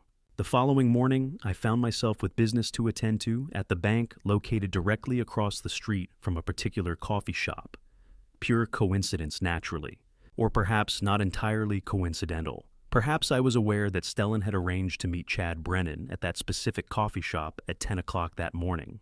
Through the large plate glass window, I had a clear view of their meeting. I watched them settle into chairs at a corner table. Watched Chad produce a folder of documents and slide them across the table towards Stellan. Legal contracts, most likely. Partnership agreements, financial terms. Stellan picked up the papers, spent several minutes reading through them, carefully, his expression unreadable. Then he set them back down on the table between them, and shook his head in clear refusal. Chad's face transformed, immediately flushing an angry red. His gestures became sharp and aggressive as he clearly tried to argue his case to change Stellan's mind. Stellan responded with words I couldn't hear from my distance, but his body language spoke volumes. His posture remained firm, unwavering, resolute in his decision. Then Stellan stood from the table, extended his hand across the space, offering a handshake that would have allowed them to part on professional terms. Chad didn't accept it. He left Stellan's hand hanging in the air, ignored and rejected. Stellan withdrew his hand without visible reaction and walked out of the coffee shop. I quickly ducked into the entrance of the bank, my heart hammering against my ribs with pride and relief. Through the glass doors, I watched Stellan stride past on the sidewalk, his path leading directly back towards second helpings. His shoulders were squared. His pace was confident and steady. There was no hesitation in his movements, no second-guessing visible in his bearing. He had made his choice, and it was the right one.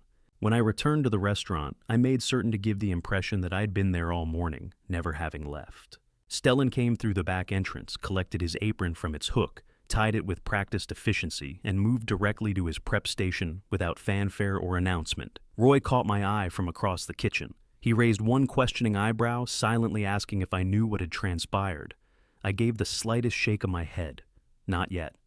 This wasn't the moment. As the evening service concluded and the kitchen was being cleaned and shut down for the night, Roy found me in my office once more. "Boss, I've been thinking. The 1-year anniversary is coming up next month. We're almost there." I'm well aware of that fact. "So what happens then? You planning to return those 2 restaurant locations to him like you promised when this all started?" I turned my gaze toward the kitchen window. Stellan was still there, meticulously cleaning and sanitizing his station with the same attention to detail he brought to food preparation. As I watched, he called Marcus over and began demonstrating the proper technique for sanitizing a cutting board, the correct chemicals to use, the necessary contact time, the importance of thorough cleanliness in preventing cross-contamination. "If he deserves to have them back," I said carefully, "then yes, we'll see how things stand when that day arrives." 12 months ago, I had made it clear to my son that forgiveness couldn't be purchased with apologies or empty promises. Tonight, standing in the restored dining room of the original Bishop's Kitchen, I was finally prepared to deliver my verdict. The restaurant looked remarkably similar to how it had appeared 3 decades earlier, when Catherine and I first opened these doors full of hope and determination. Over the past 6 months, I'd personally overseen every detail of its restoration, installing new hardwood flooring that gleamed under the lights, applying fresh coats of paint in the warm cream color Catherine had always loved, replacing all the broken and outdated equipment with professional-grade appliances that actually functioned properly. The dining room radiated a welcoming warmth beneath vintage Edison bulbs suspended from the ceiling, each table dressed with proper cloth linens and set with my mother's antique china that I'd kept stored away for special occasions. This evening wasn't simply another meal. This was something far more significant, a ritual, a reckoning, a moment of judgment. Stellan and Ashley were the first to arrive, with young Owen wobbling uncertainly between them on chubby, unsteady legs. At 1 year old, he was just beginning to master the complex mechanics of walking. His tiny hands reached out constantly, grasping at everything within his limited range, with fingers perpetually sticky from exploration and discovery. Max Westbrook arrived next impeccably dressed in a tailored charcoal suit that likely carried a price tag exceeding what most families earned in several months. But tonight, the expensive clothing and the billions in his bank account were irrelevant. Tonight he wasn't here as a powerful businessman or wealthy investor. He was here as family. Roy, Ron, and Aaron entered together, these three men who had witnessed Stellan's complete transformation over the past year from an arrogant, entitled CEO who thought his business degree made him superior into a humble line cook who understood that real value came from honest work and genuine care for others. Sister Agnes arrived as well, the compassionate nun who had given me shelter and purpose when I'd possessed absolutely nothing. She had been the first person to see past my circumstances and recognize the skill and dignity that still resided within me. And there, seated in a corner chair with quiet dignity, was Florence Westbrook, Alex's elderly mother. At 85 years old, she tired easily these days, her energy depleting quickly. But she had insisted on attending tonight, despite the physical difficulty it presented for her. We gathered around the tables. We ate together. Every dish that emerged from the kitchen had been prepared by my own hands recipes that Stellan and I had developed together over the course of this transformative year, each one representing a lesson learned or a bridge rebuilt. When the meal concluded, I rose slowly to my feet. The room fell into expectant silence. 12 months ago. I began my voice carrying clearly through the quiet space. I told Stellan that forgiveness wasn't something I could simply hand him, that he would need to earn it back, not through words or apologies, through sustained actions and genuine change. Stellan's knuckles went white as his hands clenched the cloth napkin in his lap. Ashley's hand found his arm squeezing gently in support. He worked for 365 consecutive days. He scrubbed floors until his knees ached and his back screamed in protest.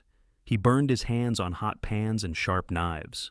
He swallowed his considerable pride every single morning when he walked through that kitchen door. He showed up faithfully even when his entire body protested, even when every fiber of his ego was telling him to quit this humiliating exercise and walk away.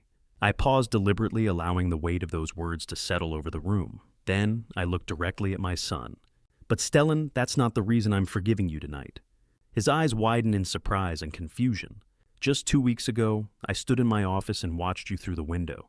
You were teaching Marcus, that young kid we hired from the streets who had nothing and nobody. I watched the patience in your movements, the encouragement in your voice, the genuine care in how you guided his hands to show him the proper technique. I'd never seen that depth of compassion in you before. My voice began to crack with emotion. I watched you give that boy the exact same kind of second chance that you'd been given. I watched you make the conscious choice to lift another human being up, to invest in his success instead of climbing over him to advance your own position. Tears were building behind my eyes now, threatening to spill over. That is why I forgive you today, Stellan. Not because you endured hardship or suffered consequences, because you fundamentally learned what it means to serve others, because you transformed from someone who used people into someone who elevates them. I reached down beside my chair and retrieved a leather folder I'd placed there earlier. With deliberate ceremony, I slid it across the white tablecloth toward him. As I promised you 1 year ago, I'm returning ownership and management of 2 restaurant locations to you. This isn't a gift given out of sentimentality or family obligation. This is something you've earned through your actions and your growth. You'll manage these locations with full operational authority. I'll serve as an advisor when you need guidance. Max will oversee the financial aspects and help you avoid the mistakes that destroyed you before. But these restaurants are yours to operate.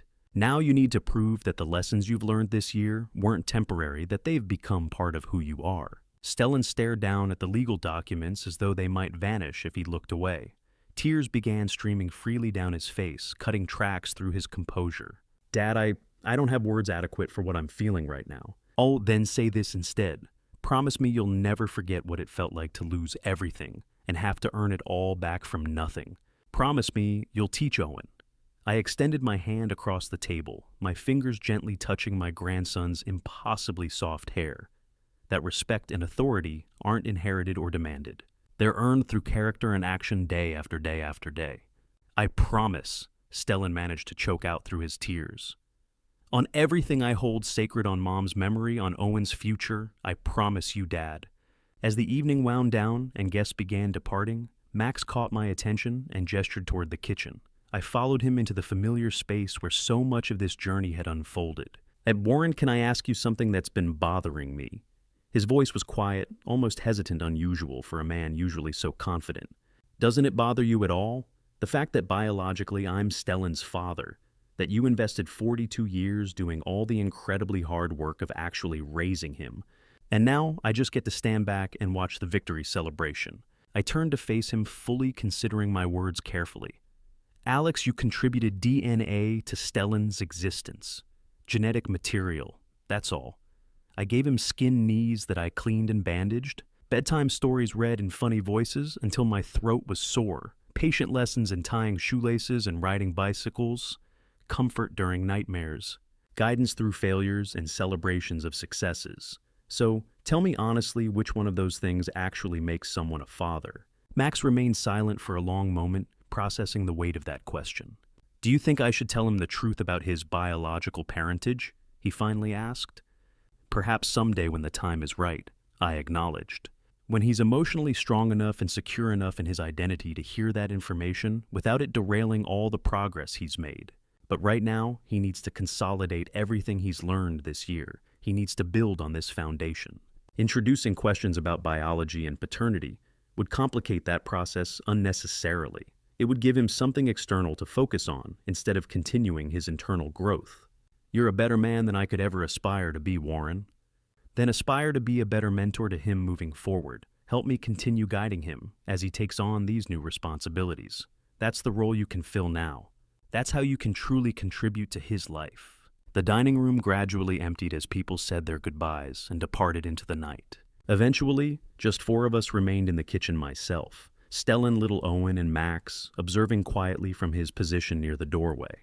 I lifted Owen carefully and set him on the stainless steel prep counter, supporting him securely with one hand, while using the other to gesture toward the fresh herbs I'd laid out for tomorrow's prep work.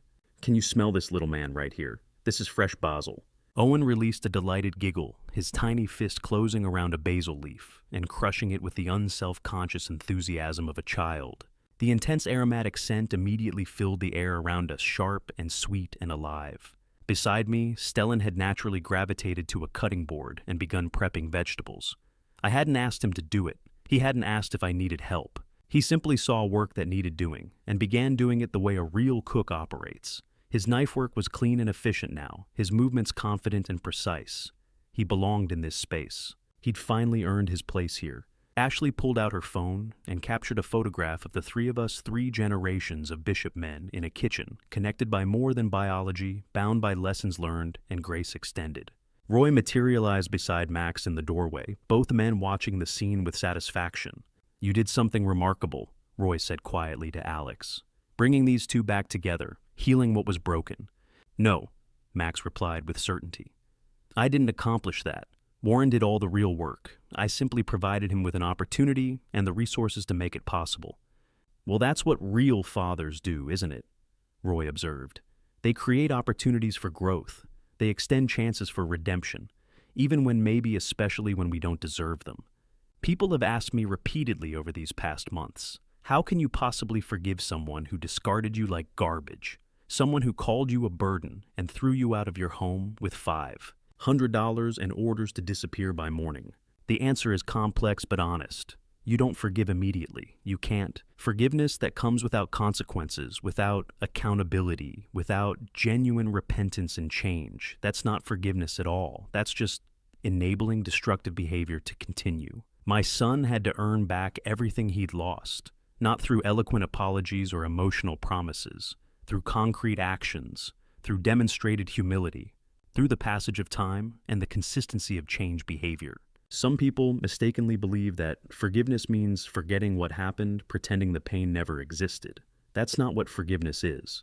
True forgiveness means remembering the pain, clearly acknowledging its reality and its impact, but consciously choosing growth and restoration over grudges and bitterness. I didn't forgive Stellan primarily for his benefit. I forgave him for Owen's sake. So, that innocent boy could grow up with a father who learned from his catastrophic mistakes instead of repeating them across generations.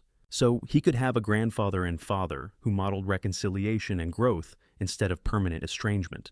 They called me a burden and a liability. They threw me out to make room for a baby's nursery, valuing space over relationship.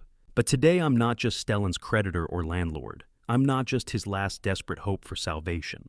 I'm his father, and after a year of testing and proving and growing, he's finally earned the right to call me that again, with genuine meaning behind the word. I looked around at the 3 generations now sharing this kitchen space, the relationship I'd almost lost forever, the connection I'd painstakingly rebuilt through discipline and grace, and the new life that represented hope and possibility for the future. This I understood with profound clarity is what genuine success actually looks like.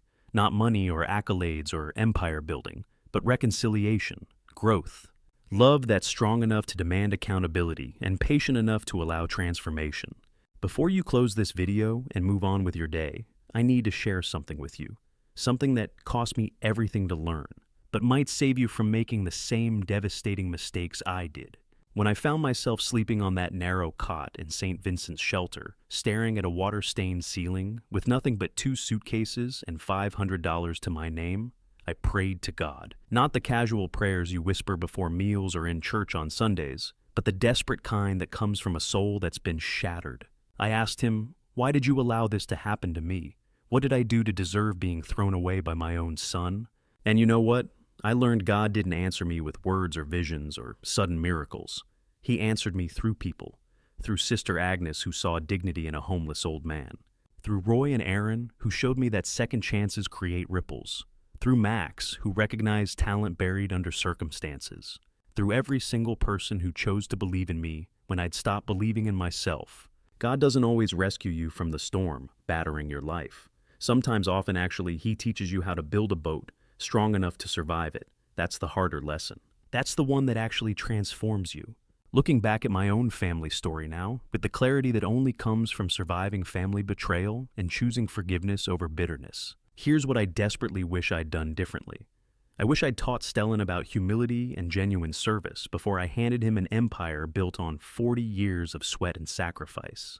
I wish I'd made him work the line alongside minimum wage cooks when he was 20 years old, not 35. I wish I'd shown him earlier that respect isn't something you inherit from your father's reputation.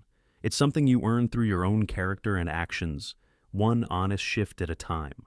Don't make the mistakes I made. Don't wait for crisis and catastrophe to teach your children what truly matters in life. Teach them now while there's still time.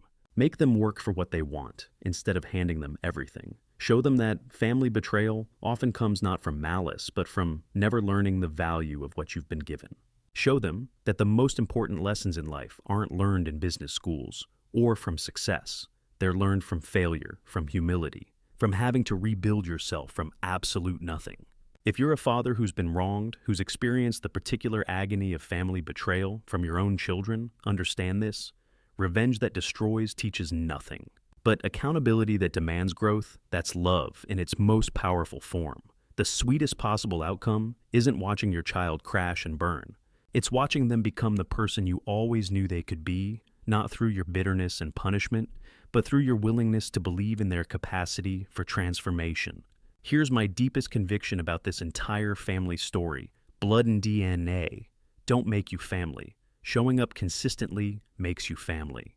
I raised a boy who wasn't mine biologically, and through 42 years of skinned knees and bedtime stories and patient lessons, he became more mine than genetics could ever accomplish. That's not weakness or foolishness. That's the strongest kind of love that exists. And Stellan. Over the course of that brutal transformative year, he finally learned that being a man isn't about wielding power or demanding respect, or sitting in corner offices making decisions that affect other people's lives. It's about service. It's about choosing the hard right path over the easy wrong one, especially when nobody's watching. It's about lifting others up instead of climbing over them. This family story taught me one final irreplaceable lesson. Forgiveness without accountability and consequences is just enabling destructive behavior to continue. But accountability without underlying love is just cruelty dressed up as justice. You need both elements working together, always both. The tension between them is where genuine transformation happens. I didn't forgive Stellan primarily for his benefit.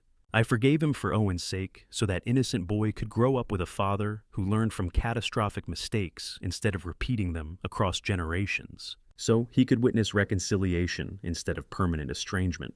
They called me a burden and a liability. They threw me out into the rain to make room for a baby's nursery. But today, I'm not just Stellan's creditor or his last desperate hope for salvation. I'm his father, and after 365 days of testing and proving and growing, he's finally earned the right to call me that again, with genuine meaning behind the word. If this family story moves something in you tonight, if you've ever felt discarded or betrayed by the people who should have protected you, if you've wondered whether it's possible to rebuild after complete devastation, I want to hear from you. Leave a comment below telling me your own story. Share this video with someone who needs to hear it right now. Maybe a father who's struggling with similar pain, or a son who needs to understand what it means to earn back broken trust. And if you haven't already, please subscribe to this channel and turn on those notifications. The stories we share here aren't just entertainment to pass the time. They're mirrors that help us see ourselves more clearly. They're lessons that can help us avoid devastating mistakes. They're living proof that second chances are absolutely possible if you're willing to do the hard work they require. A word of caution before you continue to our next story. The content on this channel includes fictionalized elements and dramatized situations, created specifically for educational and reflective purposes. These narratives are designed to explore meaningful themes about family forgiveness and personal growth. If this style of content doesn't resonate with you or suit your preferences, please feel free to exit now and find something that serves you better. No judgment whatsoever, just respect for your time and your choices about what you consume. Thank you from the bottom of my heart for staying with me all the way to the end of this journey, for listening to an old chef pour out his soul about the hardest, most painful year of his entire life, and somehow also the best year. The year that broke him down completely and rebuilt him into someone stronger. Now go. Cook something with genuine love and care. Embrace your family while you still can. Extend grace when it's difficult. Demand accountability when it matters. And remember these words. You're never too old to start over from nothing. You're never too broken to rebuild yourself into something beautiful. And you're never just a burden to the people who truly love you. God bless you. And may your own family story be filled with more grace than pain, more reconciliation than regret.